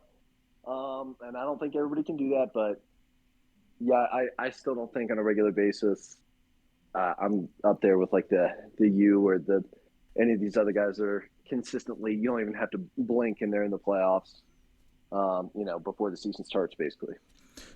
No, I don't think you're an S tier user like Warren and Austin, spoiler, but like I also think that putting yourself in B with Cloud is a little silly. I see you as a tier above Cloud personally. Like I am scared every time we load up, and that would not be the case for Cloud. But if you want to do B, we can do B. It's majority rules. Like Warren, do you think he's A? A. I mean, he won a Super Bowl. I don't care. I think he's A too. So yeah, we're putting him in. You hang that Super Bowl over everyone's heads until the next Madden comes out. Beautiful. So. Yep. You can tell everyone to fuck themselves because you won a Super Bowl, and that's something that very few people can say. We move on now to a guy that I have no idea how to tier. No idea how to tier right now. Cody's Baltimore Ravens. Cody's B tier, and oh my god. You know, I think that's pretty fair based on not making the playoffs. It's Cody's in that like Allen range of like, what are you doing type of deal, and you kind of can't. I can't put him up there with the S and the A users that have been winning and going deep into the playoffs. So until he makes a run, I don't think you can kind of take him out of B at this point. Man, I don't even know if I can disagree with you, but man, it just like sounds wrong. Like, ugh. Like, this is where I'm like, that's why I'm like, I don't think I should be A. Because for me, Cody, if you're going to put him in B, then I'm definitely in B or lower. Because I'm telling you right now, that guy is way better at Madden than I am. But he's not the best GM, and maybe isn't as locked in lately, when he is one of these guys that does kind of feel sorry for himself a little bit, and I think that hurts his play a little bit. But as far as, I already talked about it earlier, stick skills, this guy's going to be A until he retires from BL, for me, at least. I'm really conflicted here. Connor, this is you. I'm really conflicted here because I completely understand both of what you're saying. It feels ridiculous. It feels wrong to put Cody at B. I'm putting him at B, and here's why. I'm trying to like kind of like rank guys as like go within the tier, so I'm putting Cody above Cloud. But like he is kind of, and I don't think Allen's B necessarily, but like I hear what you're saying in terms of like he's in the Allen range, where it's like sometimes you watch him and you're just like, man, I know you're better than this. Like what are these reads? What are these decisions? What is this game management? And for him to not make playoffs, obviously I don't want to be like purely results based because that's not fun, but like that has to at least play somewhat of a factor. Yeah, I think that I think I'm going high B for Cody. And he's going to see this and he's going to lose his mind. And honestly, I'm here for it. I'm here to cause controversy. I mean, we've got a run of like at least very solid users going right now. Little Alex's Buffalo Bills. Oh gosh. I mean, I hate to do this to him, but I'm not putting him in S with no Super Bowl, and I know that's stupid. He's been one of the best players in the league. No, he's A because he can't get the job done in the big game. He's S to me. So Warren, you're gonna have to break this tie here. A. Yeah. All right. It's a Super Bowl. All right. He wins 92% of his games, right? Great. Yes. If you put him against Austin right now in a must-win matchup, who do you have? If you put him against, I mean, there's really not that many like elite people, but until he does it, and let this be that motivation for him to finally get one. It's just what it is at this point. So like, it's tough. Like yes, like he can, he should be winning Super Bowls, but until he does, he's going to be in that. I can't put him over someone like that won a Super Bowl this Madden, regardless. I don't care. I can't put him above literally Ben, who Ben beat him in the Super Bowl. Like that just doesn't make sense.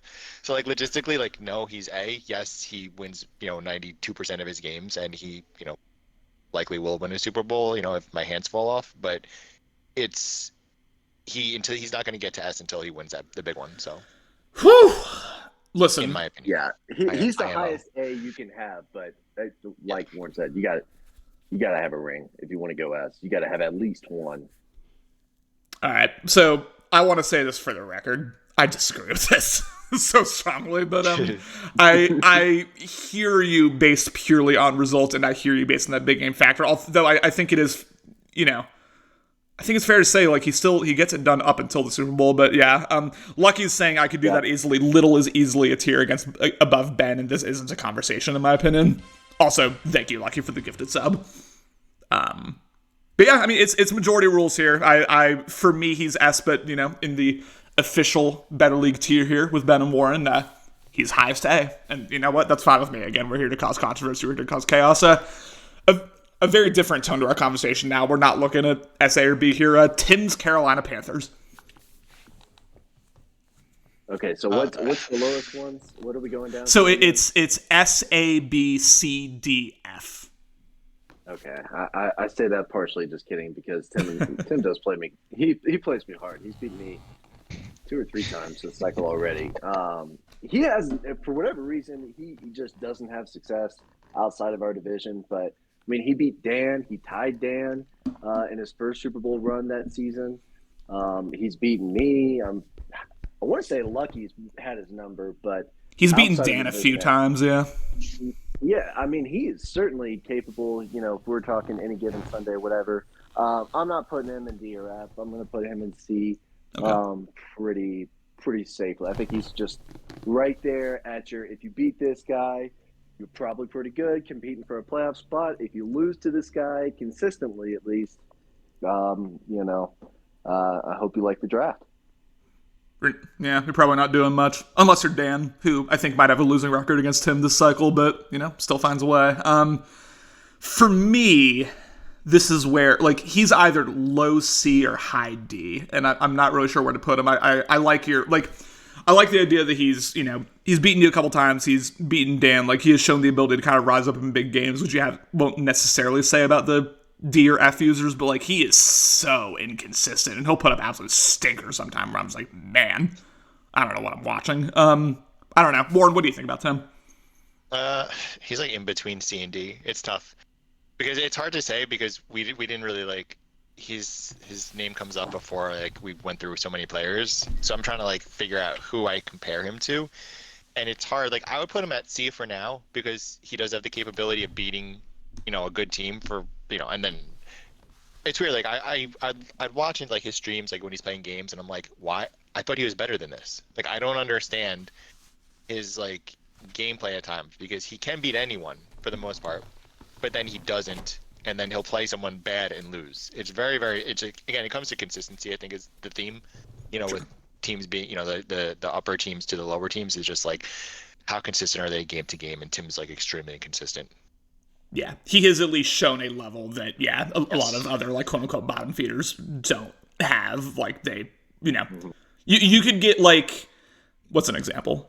Okay, I'm gonna get toxic. You could give Cam, 20 games against Dan, and I think he's winning probably, 1? He's probably going, 1-19, maybe? Right? Not far off. Yeah, versus, Tim has beaten him quite a few times at this point, so C tier I like. Bear down Chicago Bears, CMAS next up.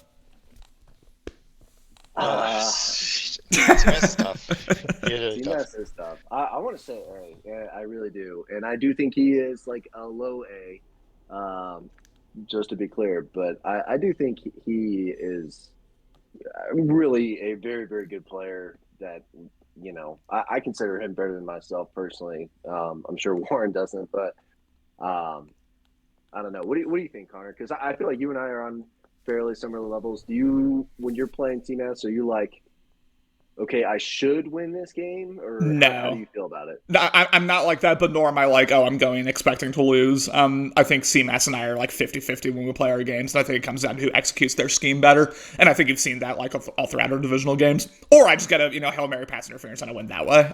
That's possible too, but no, CMAS is really tough because, man, when he's cooking, he is cooking, and he's up there with those A users, but, man, is he inconsistent, and, man, can he get tilted easily, so it's I'm thinking closer to B, personally, truth be told. It feels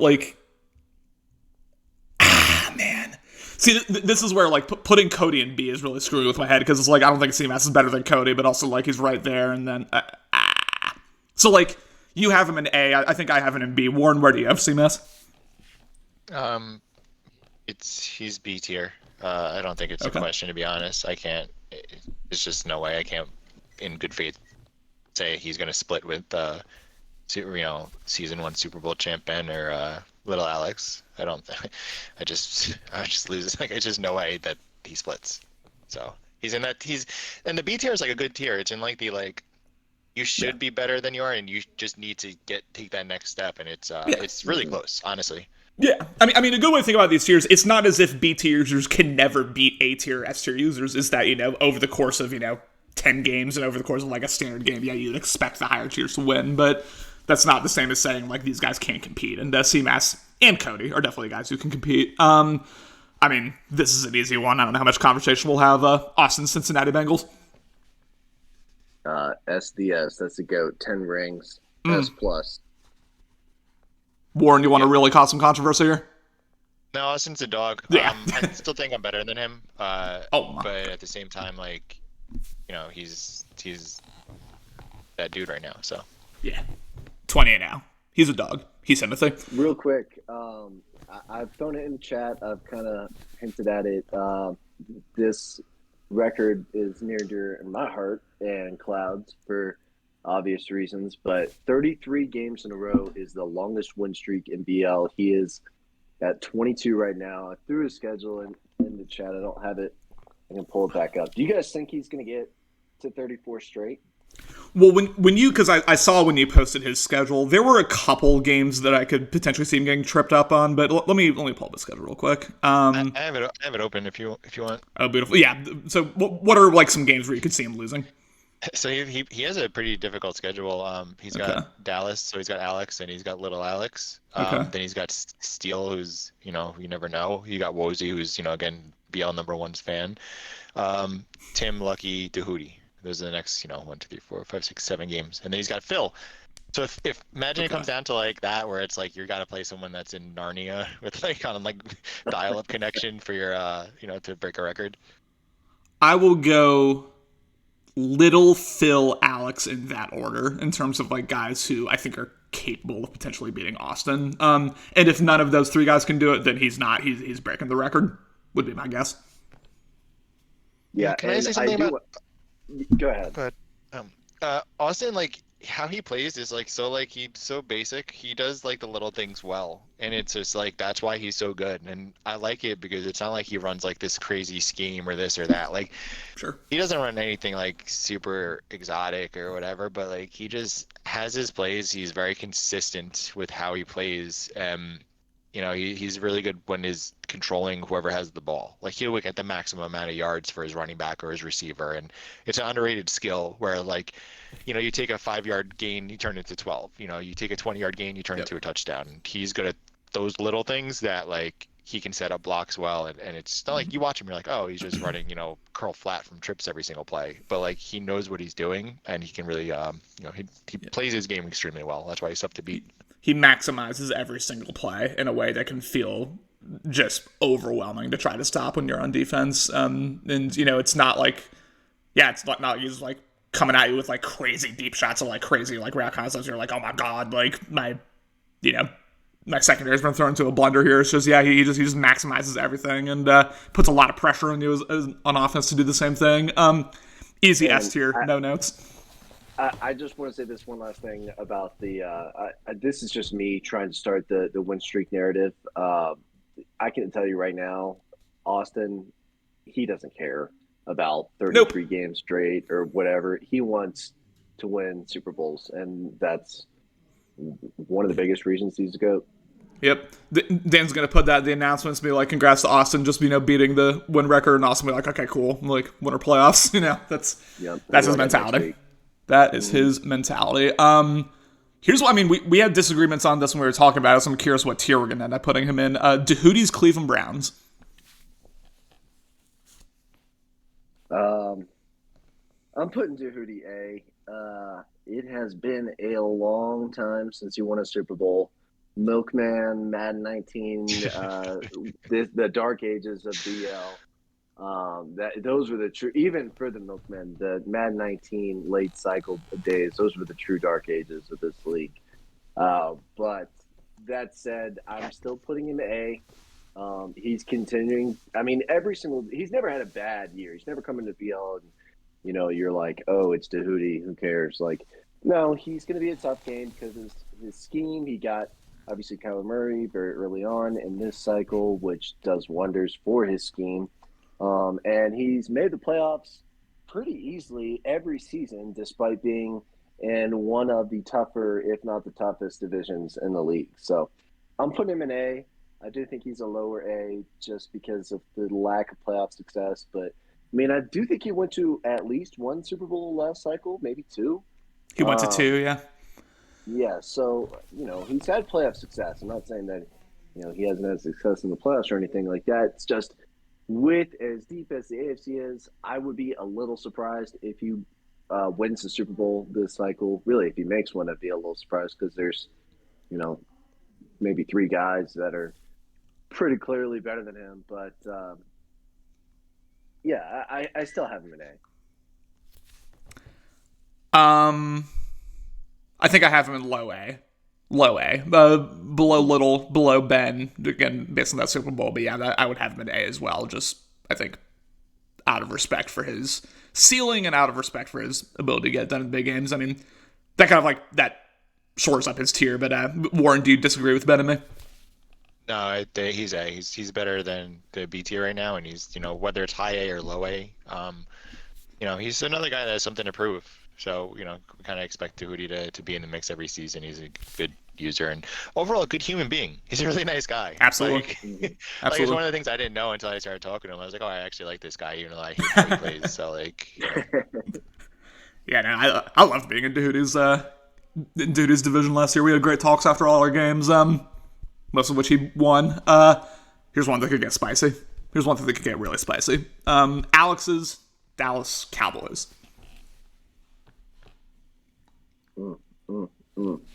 Yeah. Alex is B. I know he's my AB, but he's B in the tiers, unfortunately. Kind of drastic fall off, really. What did he start, like 15-0 for the cycle? He won his first 15 games and lost a little, lost to me in the playoffs. And then, he keeps winning the East against three guys that he frankly should, but they're, not cakewalks necessarily against those three divisional opponents. So I mean, there is something to be said for taking care of business for Alex, but the tougher opponents have really given him trouble over the last few cycles. Really going back several years at this point. Not to say that he can't beat them, but I would think that Alex has one of the more dramatic differences in record when you talk about records versus winning opponents versus records versus losing opponents. Yes. Yeah, Alex is kind of like the higher version of what you're mentioning with Tim in terms of if you beat him, you're probably a high playoff contender, Super Bowl contender. If you lose to him in a big game situation, yeah, you're not contending. I agree. He's B.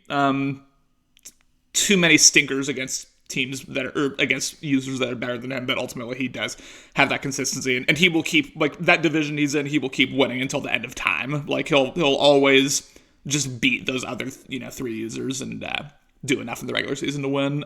Warren, do you agree with us in terms of him being B? Yeah, B. It's pretty sure you guys pretty much said it all. He's and it's it's weird because he's been kind of had on a downswing his last couple of games or season or whatever. So I'm kind of hoping he kind of bounces back because the league's better when he's better. So we'll see how he does. Absolutely, yeah, absolutely. I root for his success definitely. Unless I'm in his division and then it gets annoying. Phil's Denver Broncos. This is an interesting one for me too. So back in the day, Phil would have been considered the S tier of the Milk era. Yes. He then, I think, pretty rapidly began to drop over the last few Maddens. But he typically does put together, even when he's at his worst, he'll put together a few competitive seasons. At worst, he'll be there fighting for a conference championship once or twice in a cycle. I would like to put him in A and just kind of give him a little bit of credit for, I mean, hell, just winning the AFC West over when you're in a division with, not only this new Raiders guy who looks pretty good, but also Troy, but then Warren, who is arguably the very best player in this entire league currently. I would like to put him in A for just that feat alone, but I can't. I think he's B plus, but not quite to A yet. I would put him in low A personally, to be clear. I think we were talking about most underrated users in the league. I think that's Phil. I think he's, I won't say he's Himothy, but at times he can be Himothy. And I think he's shown a great ability in the playoffs to, rise up and beat users who you wouldn't expect. Warren, break the tie. Where do you have Phil? He's in between both of you guys, not physically, but he's low A, high B.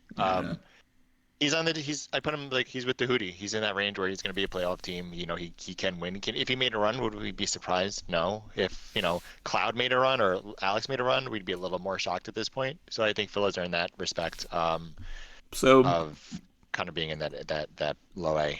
Lowest A below Hootie, you think? Yeah. All right. Man, Cody's going to see this, and oh my god. We've got the A and B tiers are quite full right now. We've talked about a lot of very solid users. I see a run of users coming who we might start to fill out these C, D, and F tiers. Gamble's Detroit Lions.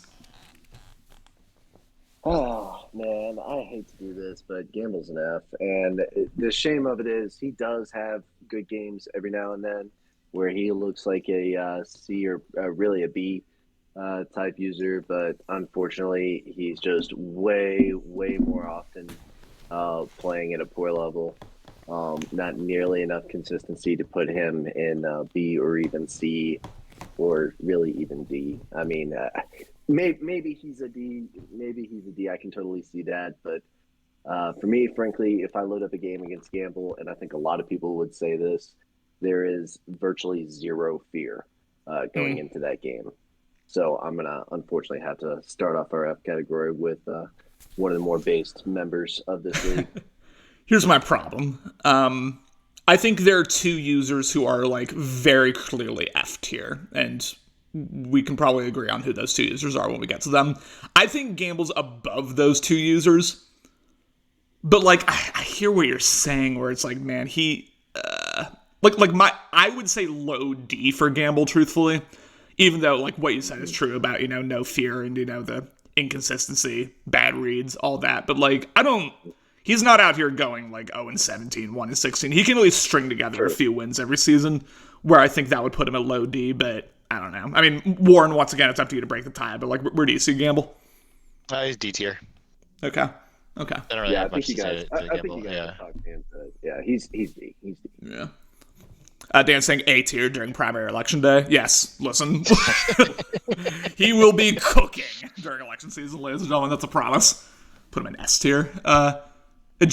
Okay, this is one that I think we could spark debate, because I think me and Warren have very different opinions on this user. Agendas, Green Bay Packers.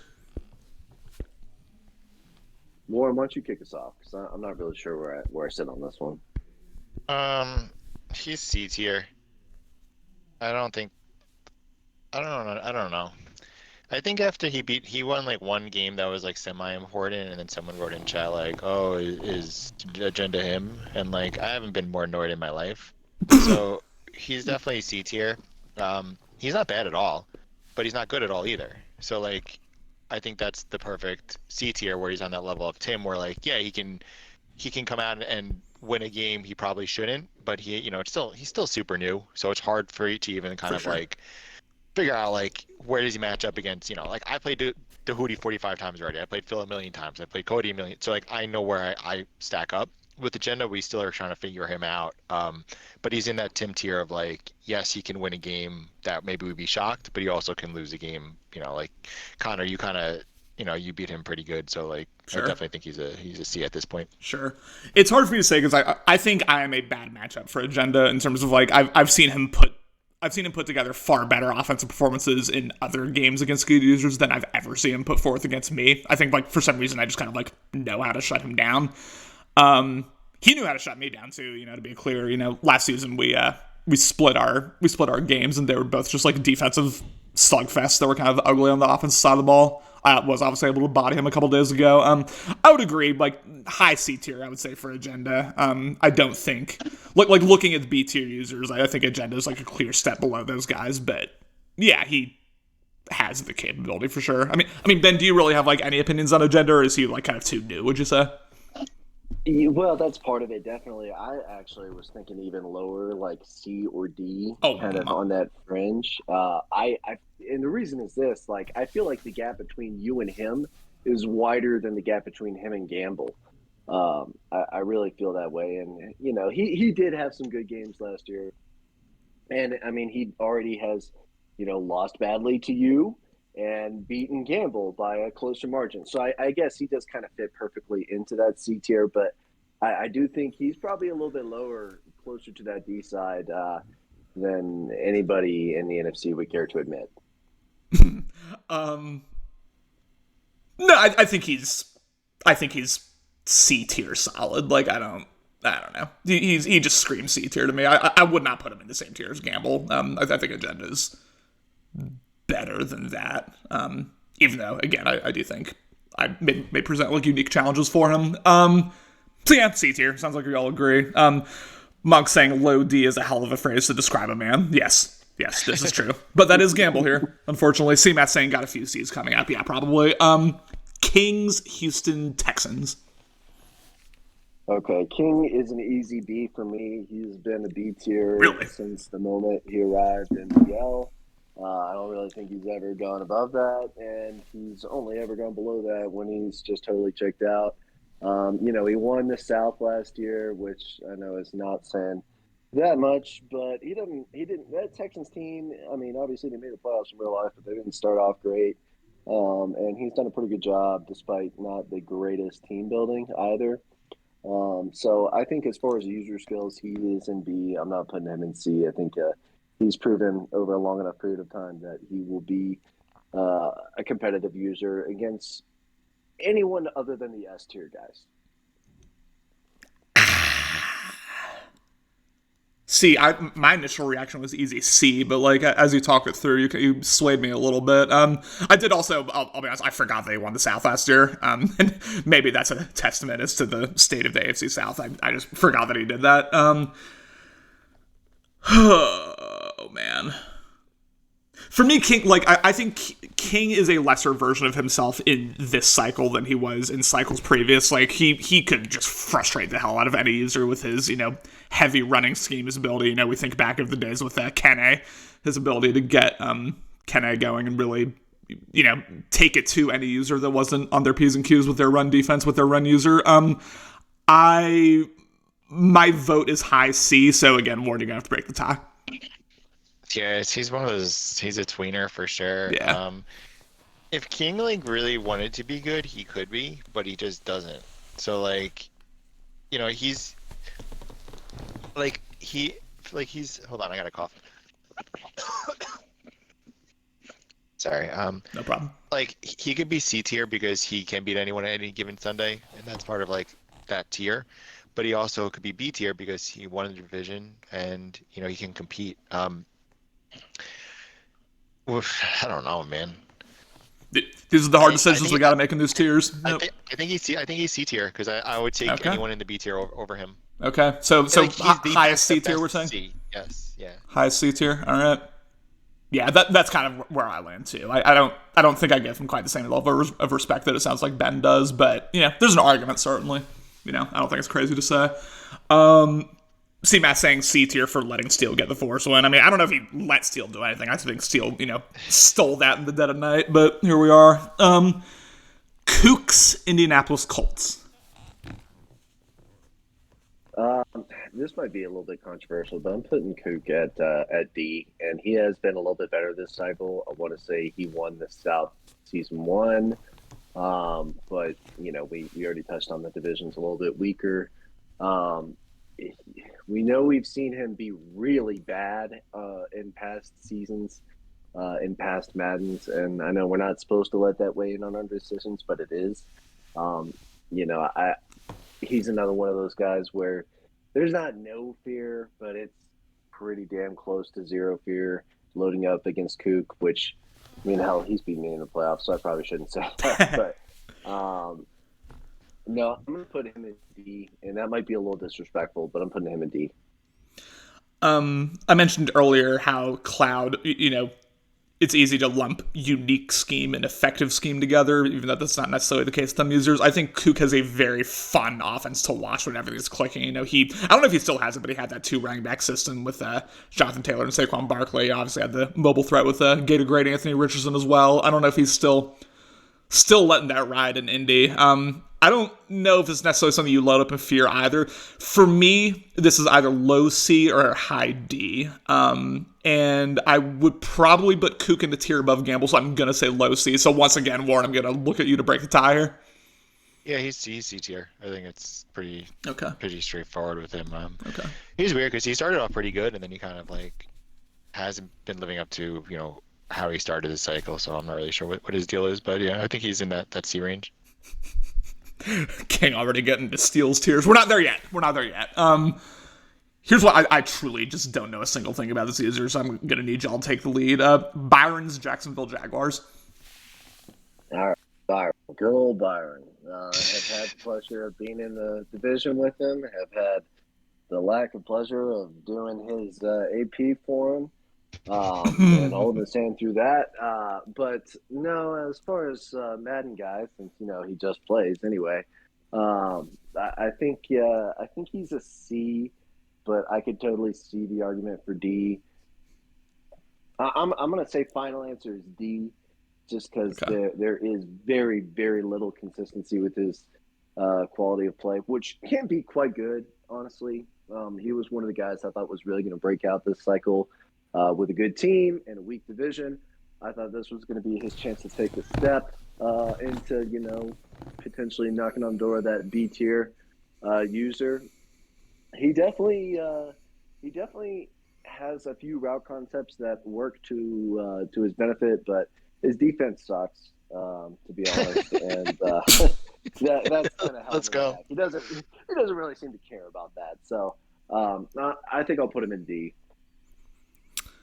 Man, Byron did body me the one time we played, but I think I agree that on the totality, I think he's a D user. Yeah. I don't know. Warren, do you have any more thoughts on Byron? No, yeah, he lost to King, and Dehudi had him for dinner. He beat him 38-3, so he's definitely a D. Byron, low-key funny, comes out of nowhere with random stuff, so props on him for whatever he contributes to this league. Yes, not a lot, but yeah, you're right. When he comes in here, it's a gem. Monk's Kansas City Chiefs. Okay, so made the playoffs. He beat me 2 years ago. I think he's B. I mean, anybody who makes playoffs in this AFC, I think deserves B just based on that alone.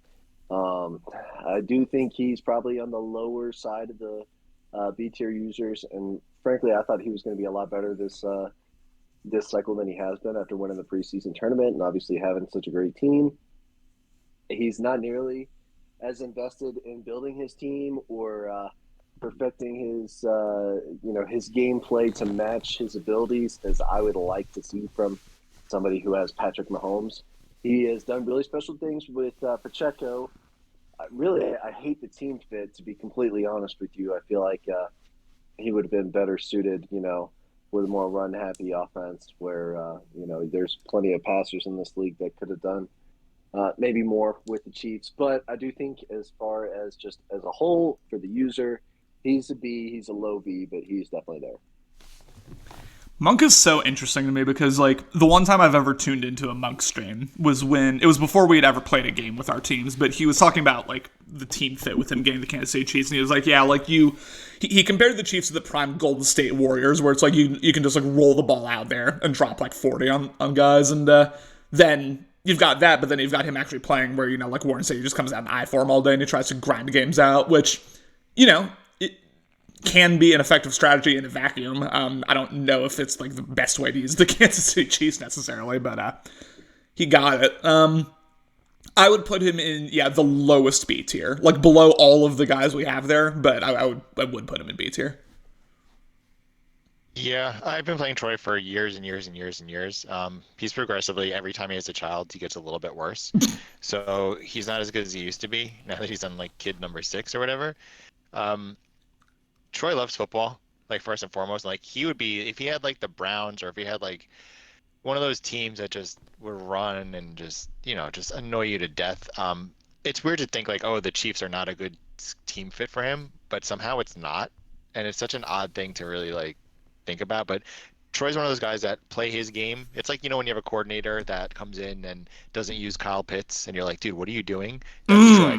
He literally is he plays his game. He runs his offense. He doesn't matter if he's the Jaguars or the Patriots or the Jets. He's gonna run his stuff. And he's more of a like I'm just here to play type of dude. I don't care what he might have the worst ability combos of all time last season.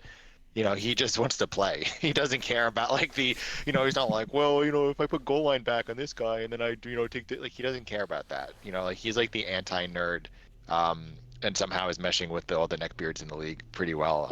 Troy's a good dude. Definitely, low B tier, better than anyone in C. He made the playoffs. Yeah. In a tough Yeah, division, for sure. in a tough conference. So I think B for sure. Yeah, he's definitely better than the C tier. Yeah, he does mesh well with us. Is the culture fit here?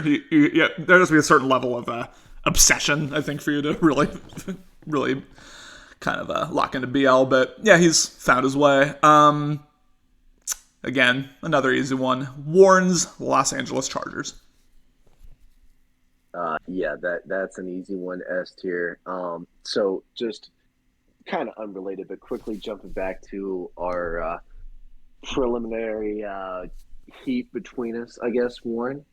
Obviously not really serious, but you came in and you took over my Houston Texans after I quit BL for the first time in like 5 years, and just immediately became one of the best users in the entire league with a roster that I struggled to get to 9 wins with. So there was a little animosity there for that alone. That quarterback was the worst thing I've ever used in my life, by the way. Yeah, it didn't go well for me, but you seem to do pretty good there, and I think caught people by surprise at first. Nobody's surprised anymore. Everybody's got the Chargers circled on their calendar anytime they have to play them. Just ask Bill; he's probably like marked it out the approximate time and day and hours until you guys play next. But yeah, no, S tier obviously. I think the best. Pure stick skills user in the league at this point. I don't think that's too much of a flex, even with Austin. Austin, like you said, is really good at what he does and really good at the little things, but just all around offense and defense. I think that you're probably the most talented player in the league. So yeah, this is an easy yes. Yeah. I mean, every time I watch Warren, I'm blown away. Truthfully, it's almost like watching a different sport compared to the Madden that I play and compared to the Madden that a lot of most of the users in this league play. It's like you can just tell immediately that there's just a different level to these guys, and yeah, that's where Warren's at. I don't know, Warren, do you want to hype yourself up at all, or are we good to move on? No, I think it's weird because I always throw up stinkers, and that's been my MO forever. Sure. Like during the regular season or whatever. Like it's just what I do. It's just the game. We play so many games, right? It's like I said before, it's so hard to be locked into everything. It's really not that deep at times. So like, coming into BL, like, I got a lot of like pushback because everyone hates top because like I don't know, like just for whatever reason, and I kind of wanted to like literally beat the shit out of everybody. Just for that, not that like I'm like partial or anything, but like I don't like coming in and being like disrespected and being like, oh, we got some real dogs in this league. Like, okay, like whatever. So I'm happy where I'm at now. I love the competition in this league. I love, from top to bottom. There's, King beat me last season, running like 3-3-5 nickel cover 3 all game, like just weird things. So like you have to lock in, and I think that's a good thing about BL. Just competition all around. So no, I'm S tier 100%. And I'm still tilted about the Braxton Berrios touchdown. Listen, Like I'm never gonna get over that. I'm gonna be Steele 10 years from now pulling up receipts. Like I am still annoyed at that play. So yeah. still our most watched TikTok, I think, on the BL TikTok page. Yeah, I mean, I'm a BL user through and through. I'll be a one league user forever, and that will be BL. But yeah, I don't like the top thing is weird to me. I guess it's just a rivalry between leagues. People always want to think that they're in the best league, they're in the most elite league. I don't really know much beyond that, honestly. Again, I've never been in top, so I can't say. Here's one that's just as easy, but on the other side. Nick's Los Angeles Rams. Love Nick. You were talking about Hootie is one of the best guys in this league. Nick is S tier dude. Yes. F tier Madden player. F tier GM too. I gotta say, I'm a little Mm-hmm. bit disappointed because he puts in the time and effort in the draft and free agency. Um, I don't know if he's not doing his training or if it's just a symptom of all the losing, but it doesn't seem like his guys developed very well. Um, and his roster right now is one of the worst, if not the worst, in the entire league. And that includes the Dolphins, who basically had their entire roster stripped for parts 2 years ago. So that's that part of it. I'm a little bit disappointed in Nick. I think he has the capability of, in terms of GM, if we want to do GM tiers, I'm all for it. I think he could be a B tier GM. Unfortunately, on the sticks, come together in BL. We saw him in the other league get some love in the playoffs, and that was good to see. I would like to think that, if maybe BL was a little less competitive of a league, that Nick could be a real contender. Maybe, if it was back in the Madden 19 days, if you took Nick now and threw him in there, maybe he makes the playoffs a couple times. I genuinely think he could. But as of right now, he does sit as the worst user in the league, unfortunately, but definitely one of the best dudes. This is gonna sound like bragging about us. I don't even necessarily mean it that way, but like going into that stream of Nick playing that playoff game and talking about all that was really the first time I think I realized like how good we are at Madden compared to just like the average Madden user, right? Because they were like, no, like we've got comp here, we've got comp, like this is a competitive league, and you've got Nick in the playoffs. And it just made me realize like leagues like BL, leagues like Top, I know Warren said we're a tier 3 league, and that's probably right. But, like, compared to the average Madden player who just, like, loads up and just dicks around and does whatever, like, we're pretty good. And I don't think I really realized that until now, or really gave it appreciation. Easy F tier for Nick. Although he did play a playoff game more recently than any of us, so, maybe he's a dog. Maybe he should be an S tier. I don't know. Here's a guy I don't know a single thing about this user, so I'm going to need y'all to carry me on this one. Kings Las Vegas Raiders. Yeah, okay. All right. So I'm really excited for this one because this guy, I know nothing about him. Does he come from Top? Warren, do you know? Yeah, he's been in top for a couple of seasons. Okay. I got to ask you, has he been successful there? Because he has really looked pretty good against some really good users in here so far. Yeah, he's he's a playoff team for the most part. Like he's like one of those like consistent playoff users. Okay. Okay. Yeah, not surprised. I think he's B tier already.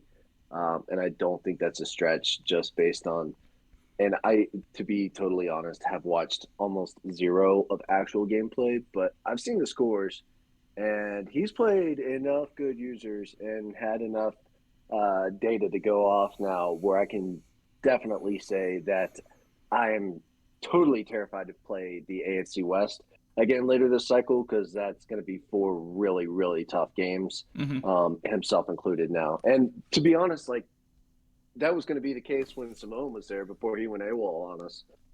So I'm pretty relieved that we got somebody in there with a similar skill level with that Raiders team. The team is not great right now. He made some moves in the offseason that I thought were a little suspect. So we'll see how he does this year. But I think as far as stick skills, based on what I've seen, he's right out there. I've got him in low B. Sure, I'm happy to put in low B. I mean, again, y'all are guiding me here. Warren, would you say is a low B user, like based on what we've done so far? I put him at C just because he's Okay. still new and like he's better than Agenda. But I Okay. completely, if you say B just based on a small sample size, I'm 100% fine with that. Like I can't be like, oh well, he hasn't played a million games. Like when I joined the league and I was tier 3, and I was like, all right, like relax, like let's, I was in a tier with like a bunch of like, bad people. So like I don't want to hold anything against him. He's good. So 100%, I think, yeah, I'm good with B actually. Yeah. I'll let Monk be the tiebreaker. He just said he's a dog, so based on that dogliness, I'm gonna put him at B. Hell tier GM, not very good on the field either. Nico's Miami Dolphins. Oh man, Nico actually used to be all right on the sticks. At least I don't know if he was a good GM back in the day, but he used to be all right. I don't know what's going on. If it's too many H's going on a per day basis, but yeah, no, he's F. at this point. Sadly. You're gonna need to point me to when Nico used to be all right. I don't remember this, but maybe Dan can talk to me. Yeah, F. I don't know. Warren, do you? Does F sound good to you? Yeah. I'll let y'all take the lead. My Minnesota Vikings. Okay. So I think this, honestly, right now, I feel like you are the most B user there is in the league, Connor, because I would be pretty surprised. And then, to be fair, I'm saying that I think you and I are on a pretty similar level. I think Sure. everybody would say that they were pretty surprised that I went on a Super Bowl run. I would be pretty surprised if you went on a Super Bowl run, but also I wouldn't be completely shocked either. I think you can beat just about anyone, except for maybe the S tier guys. You probably go, 1-9, 2-8 against over the course of 10 games. So if we're having that conversation, I think you're better than some of the B tier guys. I think you're worse than some of the B tier guys. I think you're better than all of the other tiers below that. I think you personally, I'm putting right there, smack dab in the middle. B 85.0 overall. C's, B's get degrees. Yeah, 80 right there. B. Goddamn right, because get degrees. Shout out to CLU. Warren, where do you have me? That feels like a weird thing to ask, but where do you have me? I mean, not at my house because you didn't want to come over. I have you at you're B tier. You're better than anyone in C easily, and you're again. So what I was saying before is like you're just give yourself some credit, like you know what I mean, like I only play in BL. I don't play any games. Like just you're like you beat me. I think was it this Madden like the first game of the season? Yeah, in That season was 1 like of the cycle, yeah. super annoying, yeah, because then like I had to hear about it for like 3 weeks, and I'm serious, it's annoying, but it like you just need that like that switch to be like, all right, I'm a dog, right? Like if you bring that tennis energy onto the virtual gridiron, you're gonna be high B. You have the capability to do it, like 100%, and all around you're an awesome dude. So like you should just have that confidence where you can do it. I mean, you play people really well, but it's like that little bit to get you to that next step. I think that's the missing piece. But you find that you'll be kind of moving up. But yeah, I think definitely B tier. That warms my heart. Just some more Josh Douglas end arounds. We'll get there eventually. Boz's New England Patriots. Boz, I'm putting in B. I know that some What? people are going to say. Some Okay, people keep are going to say. Some people you don't have a chance. So some people might say C. He blew me out last season. I'm not going to base this all on one season. He's made conference championship games in the past. I think right when he joined the league, he played a game against Austin, and Austin was praising him a lot. Very high praise from the GOAT, which you don't hear very often. So that kind of brought out some eyes on the boss when he first came on the scene. But I don't think he's particularly close to A tier. And I could see the argument for C, but he is good enough on the sticks. I think he could improve as a GM a little bit, but that's tough to do from the Eastern Hemisphere in a Madden league. So I'm pretty impressed with how he's come along this cycle. I feel like he's continued to improve season over season. I do hope that at some point he's able to give Little a run for his money in the AFC East, but I doubt it. I think he's B. I think he's just below you, Connor, right there, kind of in that middle B, maybe slightly lower than the middle. S tier human, S tier bag secure, C tier user. Warren, you're going to have to break the tie. High C tier. I like Buzz. He's a very unique person, and I like that. Like I don't like it took me a while to kind of understand him. I think his first message in top was egg. Which like is just the word egg. Like I think the question was like, if you could eat one food for the rest of your life, what would it be? And he just wrote egg. So for that, I think he's a great person. Bit he's C tier. Like I want Boz to succeed just because he's such a good person and like everyone likes him. Posts good memes. Yes. Anytime I watch him play, like I always want him to win just for that. Just I'm partial to certain people. So I understand Ben saying like I feel like Boz is like on the cusp of that, but I just don't think he's there yet. So I hope he continues to have success and win. Yeah, he did make a conference championship back in Madden 21. Ended up playing Ben in that game. But yeah, I think he's been a C tier user for a while. I don't see the B tier hype, I guess, necessarily with him. But yeah, I mean, he's certainly got that capability, and we'll see if the Patriots can make a run. It would be fun to see him knock off Little. I don't think it's going to happen, but it would be fun. Man, this is near and dear to my heart. Washington brother, Washington King. Lucky's New Orleans Saints. Lucky is a B tier user. I think maybe again, kind of similarly to Boz, people might say C, but I will fight those people because there's no way that he would be in the C tier. He's always been B or higher. I think. Would he make a Super Bowl last cycle? I think. Oh gosh. Yes. With Jonathan Taylor, he's got him back. He's got his roster trending in the right direction. He's not been that good this year. Honestly, I thought he might be even a bigger threat than Dan, just because he is one of the better GMs, I think, in this league. But his gameplay, I don't know. He's gotten a little unlucky to this point, but, we all have on certain occasions. So I think he's B, and I think he's probably pretty well clear of the C tier as well. I agree with you that he is a B tier user. He's been a little disappointing, I would say, this cycle in terms of I thought he would have at least strung a season together. Obviously, first season, I think he was on a cruise for most of it, so can't blame him for that. But yeah, it feels like he's kind of struggled to adapt to this Madden. I see him, losing a lot of games that he might have been able to edge out in previous cycles. Yeah, I think he's just like, I don't know if I have any like super exciting takes about Lucky. I think he is just a typical, mid to low B tier user. Yeah, I think I agree with you. But he's B.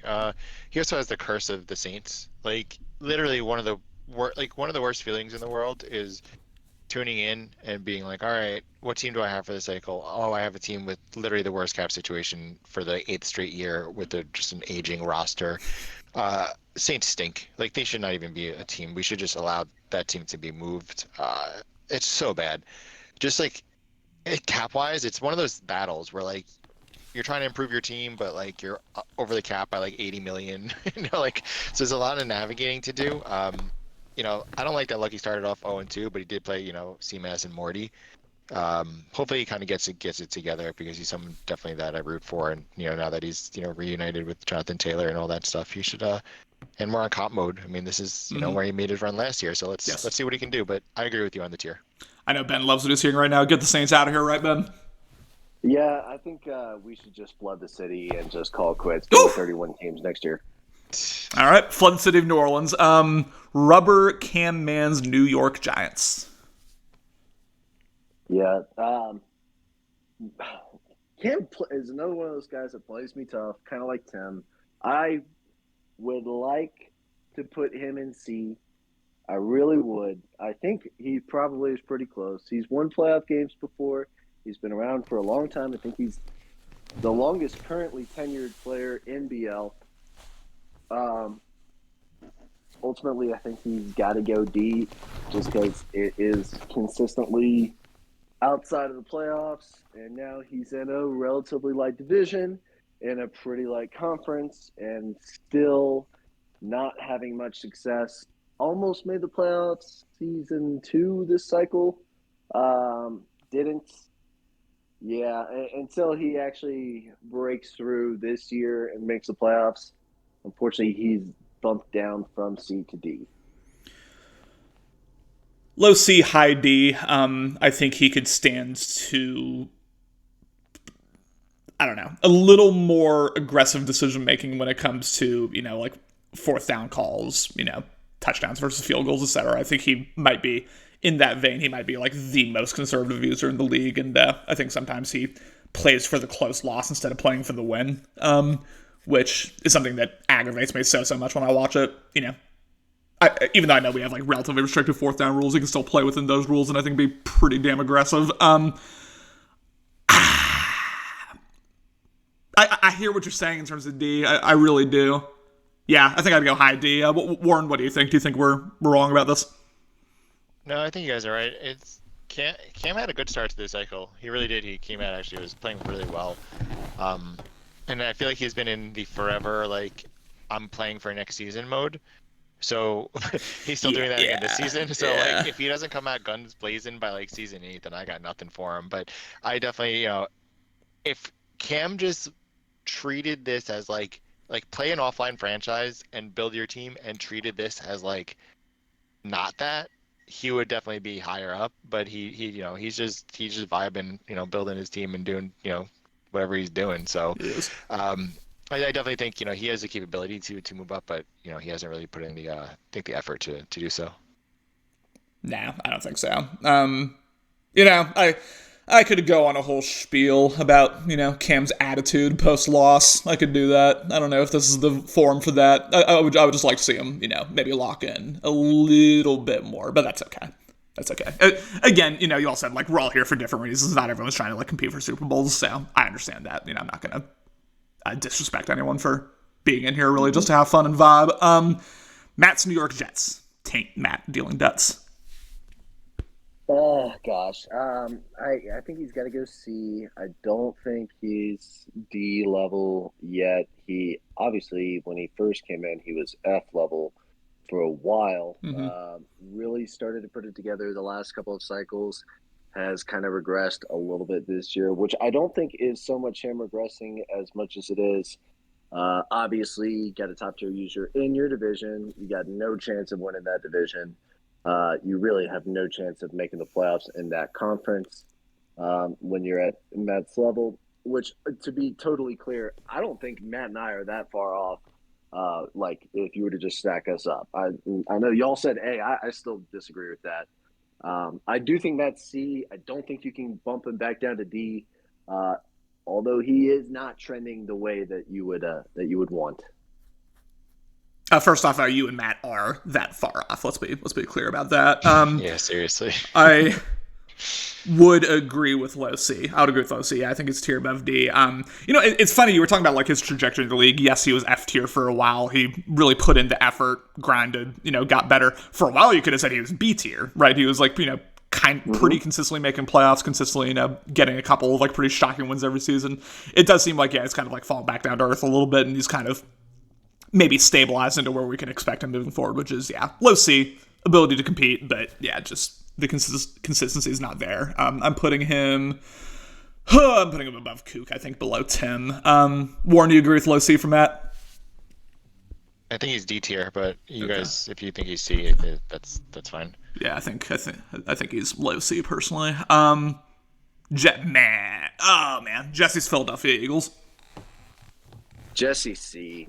Jesse's not D. He has been D pretty recently. He is benefiting from having a really good team, definitely, but anybody would. He made the playoffs the first year. He's gotten off to a decent start this year. He can beat. He is an any given Sunday kind of guy. He can beat most of the A guys if he plays the perfect game. Yeah, but that just doesn't happen very often, unfortunately. Not to say that he doesn't make nice plays every single game, but he also tends to make a lot of bonehead plays every single game. His passing improved a ton last season, really utilizing the mobility with Hurts.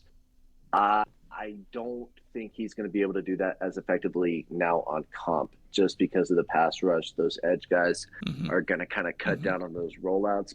But, I could be wrong. Hurts still has the speed. That is going to be absolutely critical element to his game this season. I think he's C. I definitely don't think he's B. I definitely don't think he's D. So, yeah, C. Before I talk about Jesse Warren, I'm curious what your takes are on him, because I have takes, but I want to know yours first. I like Jesse. He's in an alternate universe. He doesn't put the Eagles one, and I put the Eagles one, and I'm in the NFC. But that's not how it kind of worked out. Well, So thank God. Yeah. it was weird. I had the Chargers number two because I was like, oh, they got all these ability. I'll start off, and not realizing like the cap in Madden that was so ridiculous this year, where like I just had to get rid of everyone right away. Um, Mhm. yeah, Jesse's he's 2-0. It's not that he's played anyone really noteworthy, but he's I mean I think kind of Ben hit on everything. I think he's definitely C tier. I want him to do better, but he just hasn't really done it yet. But I can't in good faith put him with the B tier folks at this time.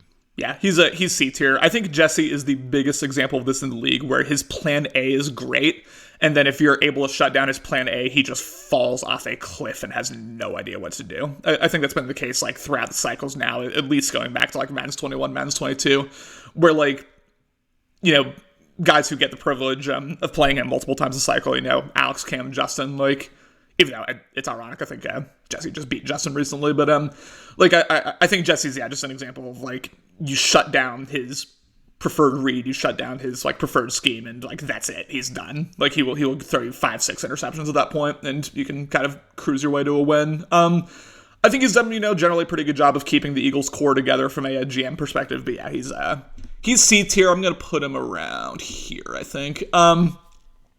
Wozie's Pittsburgh Steelers. Oh, this could get toxic. I think Wozy, obviously he got off to a good start this year, beat Cody. And that game he had against Austin, I did tune in for a second. It was a one-score game, Mm-hmm. either just before or just after halftime. So it ended up being a blowout. But he is one of these guys where if it starts to go spiral downhill again, I'm impressed that he's stuck with it. He got his favorite team. Maybe that plays a factor. Being in that division, it could be really easy to just give up. Hell, look at what's happening to Cody right now. He's on the edge of the bridge, and he's one of the better, obviously regarded very highly in my mind. But I mean, I do think, kind of like how Warren was saying, in a different alternate universe, if he gets a easy division, he could have reinvigorated his BL career and gotten into that B category, been either a fringe or a playoff user consistently.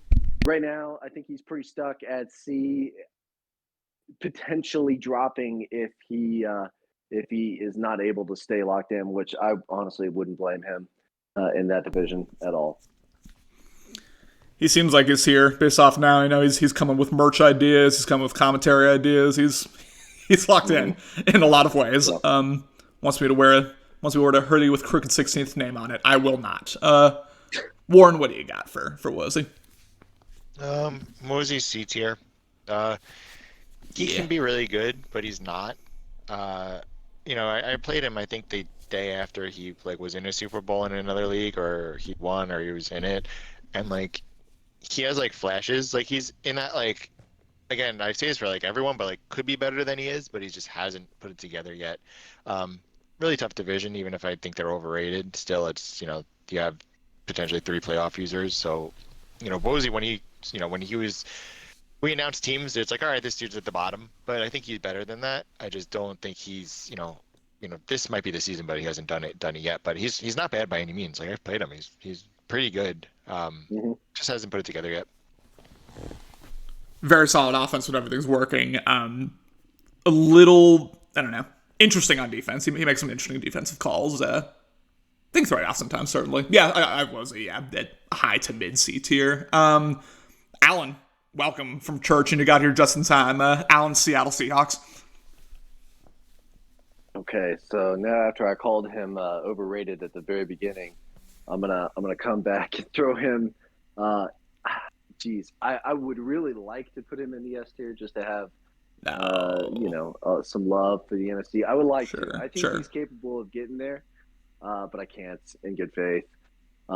He's A tier pretty easily. I think he's higher A, to be honest. I think he's right now full body work. I think he's above Little, which is really saying something considering how successful Little has been. He's got 2 Super Bowls now, or just the one at the end of the cycle? I think he's got 2. I'm pretty sure he's got two. Truly don't remember. But anyway, I mean, he is the one guy in this conference that I feel like when I play him, this guy is better at this game than I am, and I have to overcome that. Nobody else, I really feel that way before going into a game in the NFC. So I think he's A. I think he's pretty high A, and could easily get to S if he just cuts out on the bad interceptions. A tier, yeah. This to me is an easy one. He at times can be frustrating to watch because again he'll throw himself out of games occasionally, but yeah, he's got that ceiling for sure where he's way up there with the top of the top. You like Allen in A tier, Warren? Yeah, Allen's A. Like I said before, he just has to play better. He's got the capabilities. I just don't. It's weird because when you watch, you're like, all right, he'll beat someone no problem, and then you'll watch him play and make like the worst read of all time. So I don't know like what that's about. Like where you're just like, dude, why are you like some games just immaculate, other games like not so much, and it's just the consistency factor. I expect him to compete for the Super Bowl. I don't know why he hasn't yet. Like I just don't really understand. It may have something to do with again taking a left tackle, top 10, but what do I know? But we'll see. We'll see. I mean, and if there's ever a time like this is the season, like the NFC season, like doesn't have that like consistent top player that everyone has to worry about. It's like, it's a bunch of teams, right? Like there's really the NFC is wide open every single season, so it's like, can Allen establish himself as like the top guy? For sure. He's 2-0, obviously great start, and I expect him to kind of he had two big wins too, beat Morty and he beat King, so like the new King.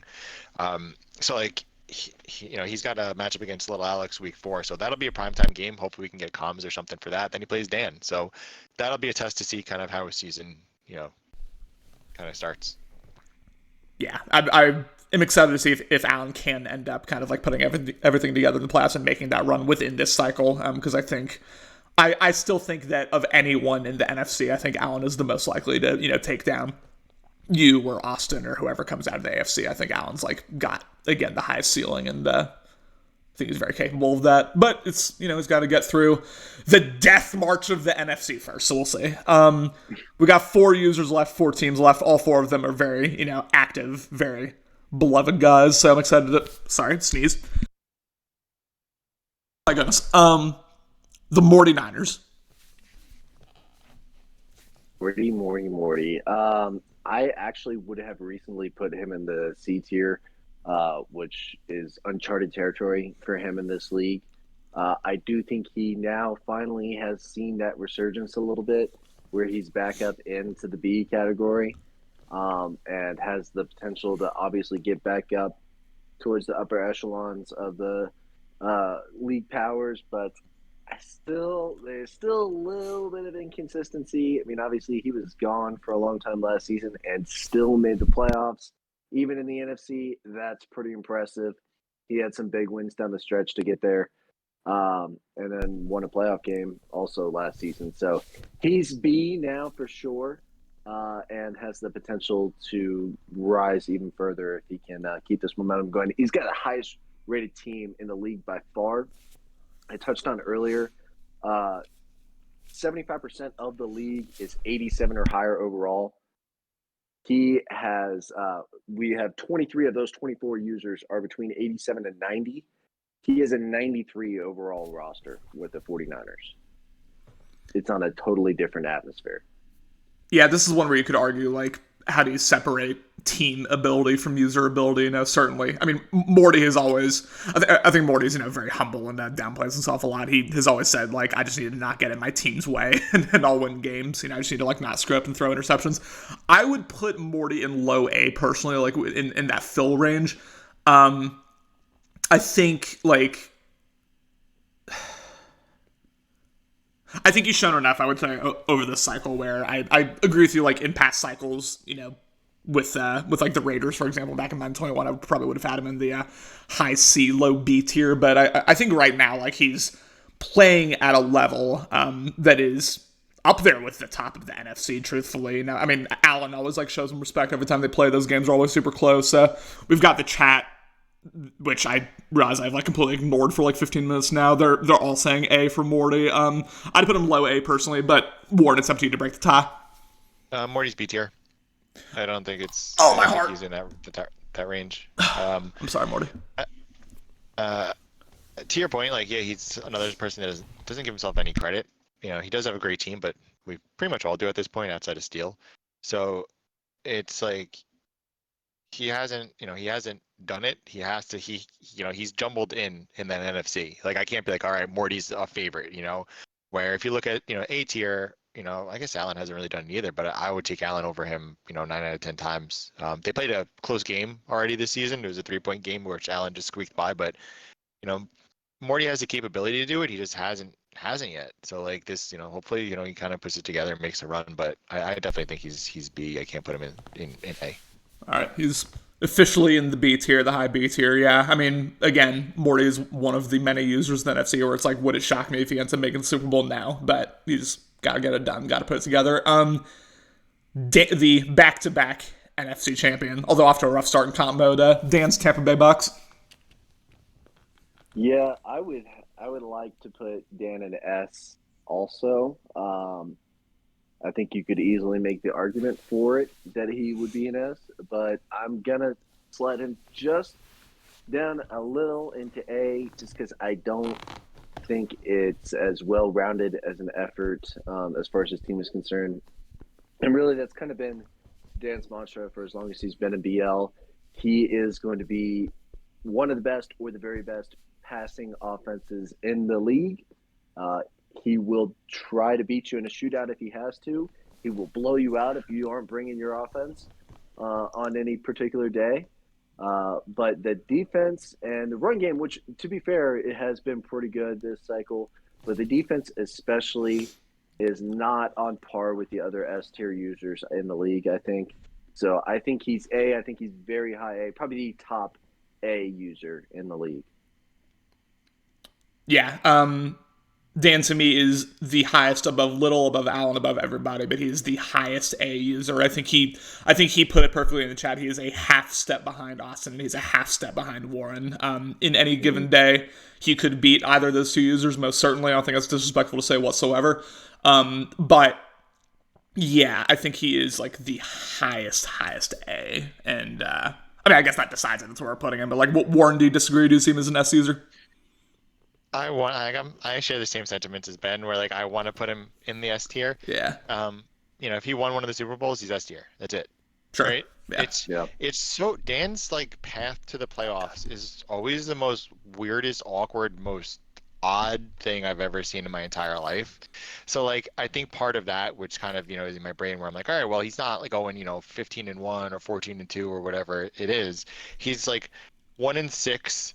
And then like goes on this miracle run every season, and it's just like absolutely absurd. So like overcoming adversity. What is the word I'm looking for? Adversity. Wow, yeah, I'm super hungry. Sorry. You're okay. Adversity.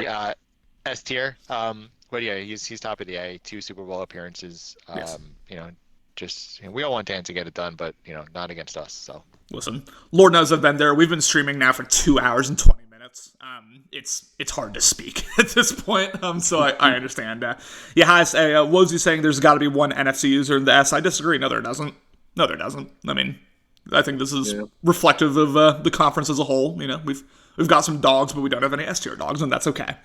Alex saying Dan literally built a team from the ground up and went to back-to-back bowls. Yes, S tier perseverance, S tier heart, S tier human, S tier king. Yeah, highest A tier user. My goodness, these last two could get toxic. These last two could get very toxic. I'm actually really glad that we ended with these two. We'll start with Steele's Tennessee Titans. All right, Steele. Man, it is so tempting to put him in C after that BS force win. He's not been very good this year, to be clear. He's not. He won a Super Bowl with double easy mode Kyler Murray. Yes. Which, in fairness, I had the same thing on Kyler in 21, and I did not win one. So he did do that. He's got to get credit for that. He's not been good this year. He doesn't have a good team. He hasn't built a good team. He hasn't developed his team. He hasn't won important games. He has been able to beat the teams that he should more often than not, kind of similar to Alex's Cowboys, but to a far less scarier extent as in terms of like if you are another, competitive team going up against the Titans or the Cowboys, I 100% would rather play the Titans. But I do think there are some similarities between those teams there. I think he's B. I think he's low B right now. Just hanging on there. He could drop to C at any moment. I would put Steele in high C along with King and Wozy. I think that's reflective of the way he's looked this cycle. He definitely, like you said, he has that Super Bowl pedigree as a playoff pedigree. I think we know that Steele's better than this, right? But he has not shown it this cycle, and I can't give him a tier based on what he should be. I give him a tier based on what I've seen, and to me, that's high C tier. But Warren, you're here to break the tie, so what do you think? When I found out he won a Super Bowl in BL, I think that's what started the Milkman thing. Because I'm like, wait a second, like if this guy's winning Super Bowls, like what are we even doing here? Steele's mid C tier. Him and I have come a long way. I like him as a person at this point. I might be one of the only few. But he stinks. Mid C easily. Okay, I'll put him like high to mid. Kind of to split the three of us here. If I put him against Wozy beats him, King beats him, Boz beats him. He's like in between the agenda Jesse tier to me. He's better than Matt and the Colts and Tim and things like that. But Steele's I think one of the biggest disappointments of the cycle. He's better than how he's been playing. He just hasn't done it yet, and I don't know why. So like it's weird. He definitely if his like trajectory like went down from game 1 of season 1. So I don't know what his deal is, but he's better than like you said, like he's been showing. So we'll see. The final user of these 32. Ladies and gentlemen, thank you so much for sticking with us throughout what's going to end up being a 2.5 hour stream. Obviously, Ben, Warren, you two have been absolute dogs. I appreciate you as well. And what a fitting way to end this tier, because we are going to end with conversation about Justin's Washington Commanders. Justin's Commanders. Justin would be probably the longest tenured B user in the history of the league. I think he was probably B from going back to Madden 18 until probably 22, 23-ish. He's now C, and there's no light at the end of the tunnel. It's only getting worse. Yes. Yeah, he's clear C for me at this point. Maybe even bordering on D. Yeah, there's no debate here in my opinion. He's like mid to low C. And it's odd to see because, like you said, he's been at a super consistent level, like cycle upon cycle, occasionally pushing into, the A tier even with regular season consistency at the very least. But yeah, he's fallen off a little bit, I mean, I think we just talked about two users, Steele and Justin, who you expect them to be better. Maybe Steele to a greater extent than Justin, but like you expect them to be better, and they just haven't shown it this cycle. And I look for the two of them to kind of turn it up here near the end of the cycle, but it hasn't happened yet. I mean, the only question is where we put them in C, or where we put Justin in C. Excuse me, Warren. What do you think? Yeah, I think Justin C. You guys kind of hit most of the points on it. I mean, I feel like he's just next to Jesse. But like he's 0-2 and Jesse's like 2-0, so I feel like I don't want to be like 2 games matters. But Jesse say less. Yeah. Okay. Let's say. I mean, you don't need to convince me to put Justin below Jesse. That's fine. No, I think that's fair. Yeah. The Commanders are such a like just a shit team. Yeah. Like they're so boring. Their stadium's ugly. Their jerseys are ugly. It's so hard to get like hype for that. Look at that symbol. It's just a W with some lines. Like, what are we doing? Like they stink. Nothing to do with Jesse, but like it's just such a boring team and boring everything. Like they don't have any like fun players and it stinks. Listen. Yeah, it's not. I mean, they're going to be so low on my list every year just because that is such a boring franchise, such an uninteresting franchise to deal with. That's our 32 team list, ladies and gentlemen, our 32 team tier. Just to read them off real quick and we can get some quick, like, do you think anyone's too high, too low? S tier is Warren and Austin. They stand alone. A tier is Dan, Little, Allen, Ben, Hootie, and fill in that order. B tier, Cody, Morty, CMAS, myself, Alex, Cloud, Lucky, Troy, King, Raiders King. C tier is Houston, King, Wozy, Boz, Steel, Agenda, Jesse, Justin, Tim, Matt, and Kook. D tier, Cam. D tier is Cam, Byron, Gamble, and then F tier, Nico and Nick. Much like Warren and Austin at the top, they stand alone. Just as a quick kind of snapshot, now that we kind of have like the whole tier in front of us, do you think anyone's like glaringly too high or too low? Well, I definitely don't think I should be A. All those guys are better than me in Madden. If you take out the Super Bowl, I don't think there's any debate at all. I guess that is a pretty big deal, though. Cody's A. I don't know what we're doing here. Look, he's A. Okay. I'm really excited for him to see this afterward. Don't get me wrong. It's going to be hilarious. But Cody's A. All right. And frankly, I think CMAS is too. If we were to even out the tiers a little bit, so it was an even amount in each, the NFC East would be really bad. Let's just leave it at that. Yeah. It's it's not looking great on these tiers. I'll say that. For me, I think having Cam in that D tier is looks a little awkward, but also I don't necessarily think of him as like at the same level as like the C tier users, so I think I'm okay with it. I hear what you're saying about yourself and Cody. I hear what you're saying. I think like I can more easily justify I think Cody being in B though, because if we're going again pure life Madden 24, obviously he's one of the all-time great users in this league. Has been A bordering on S his entire career here, but I think right now I could justify him being like the highest B. I could absolutely do that, especially based on like who he's in front of. Morty, CMAS. Those two guys. I think the only slight question is, does Phil belong at that A tier with the rest of those users? I would say so personally, but I think you could very easily argue he shouldn't. I don't know. Warren, do you see anything that you disagree with? I think we could take like the top two of each tier, and if we move them up, it'd be like, yeah, that's fine. Sure. Like if Dan and Little were in S tier, I think that's more than fair. Mm-hmm. I think they're both at that level of Super Bowl wins or not, or whatever it is, like head to head, one game for everything. I think they're on par. I mean, not, that's sort of on par, but just like, you take Cody and Morty, move them up to A, okay, no problem. You take King, Wozy, move them up to B, no problem. You hit on Cam again. If Cam was locked in and was playing, he is better than his his D ranking. But he's again, like he said, he's going on vacation. Gonna be drinking some nice adult beverages, I guess, in Bahamas, wherever he's going. So hell yeah to him.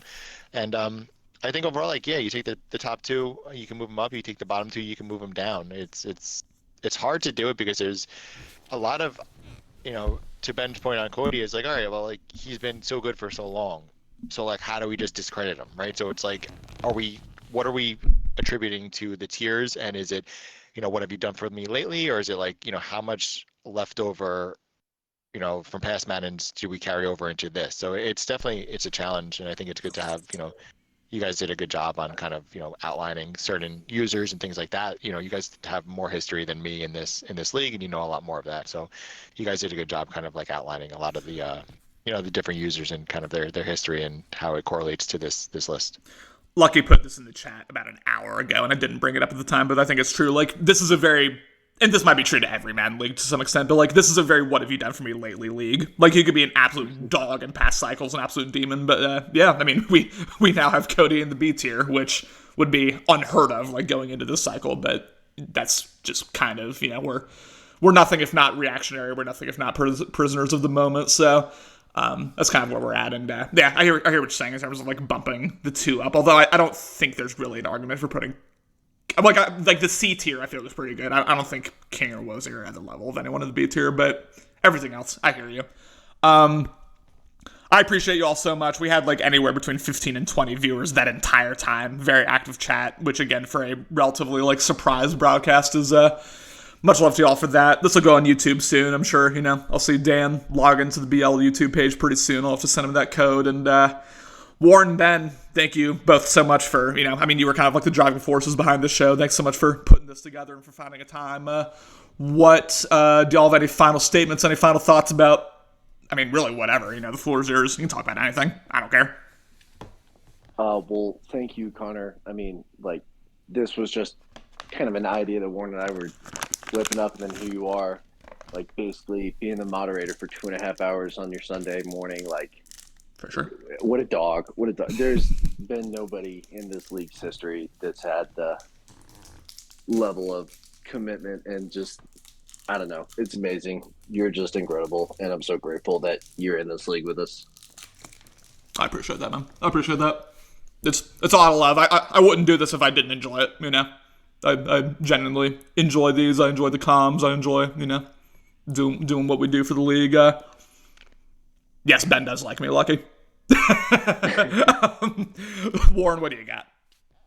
Yeah, you're killing it as per usual. You don't get enough credit, and even not just gameplay wise, but you do so much, for the league itself. And I like when, I wish more people did. That's why I get on certain people when they don't even talk in chat. I'm like, you have this dude spending hours and hours, calming games by himself, at 11:30 at night, hyping up other people. And, a lot of people can learn some things about you, but kind of what makes a league good and great. And things like that, super important, is just activity from people. So when I dump on people in chat for not talking, I'm 100% dead ass on it, because the league is only as successful as it is because of a handful of people in here. So the more people do for the league, the absolute the better. You can show up and join any random Facebook league and play your game and go to bed, but for real, we have some good people in here that really carry it. So thanks to you, Connor, and For sure. Dan, Alex, and I'm not gonna start naming names. All the people that do what they do. For sure. I appreciate you both, man. It means a lot. I love hearing people's thoughts, getting involved with as many people as possible, in the comm booth. It was, me, Wozy and Agenda, randomly commed a game, Agenda hopped in the booth, and, stuff like that is super cool. I wish everyone in the league at one point, would be able to hop into, some piece of content or some piece of, commentary or whatever, just to hear new voices, new perspectives. No matter how good or how bad you are, Matt, and I don't even care about that. Just y'all's perspective on the game and on life, I think, is very, very cool to hear. So I appreciate you all. All right. These tiers will go up in, breaking news announcements wherever pretty soon. You all can see it. It's on the screen. You all, you let me know in the chat very loudly when you disagree. I'm sure there will be more disagreement once we post this in the Discord. But yeah, thank you all so much, man, for joining us. I did not know this was going to be this long of a stream, but I'm so glad it was. I think we kind of gave all 32 users their respect. We gave all 32 users kind of their moment in the sun when we were talking about them, and I think that's great. We obviously, come playoff time, we hyper focus on who are the playoff contenders, who are the Super Bowl contenders, and that's totally understandable. But it's cool to talk about guys, like Cam, like Gamble, like Nick. They deserve their shine too. So I appreciate you all for joining, and thank you all so much.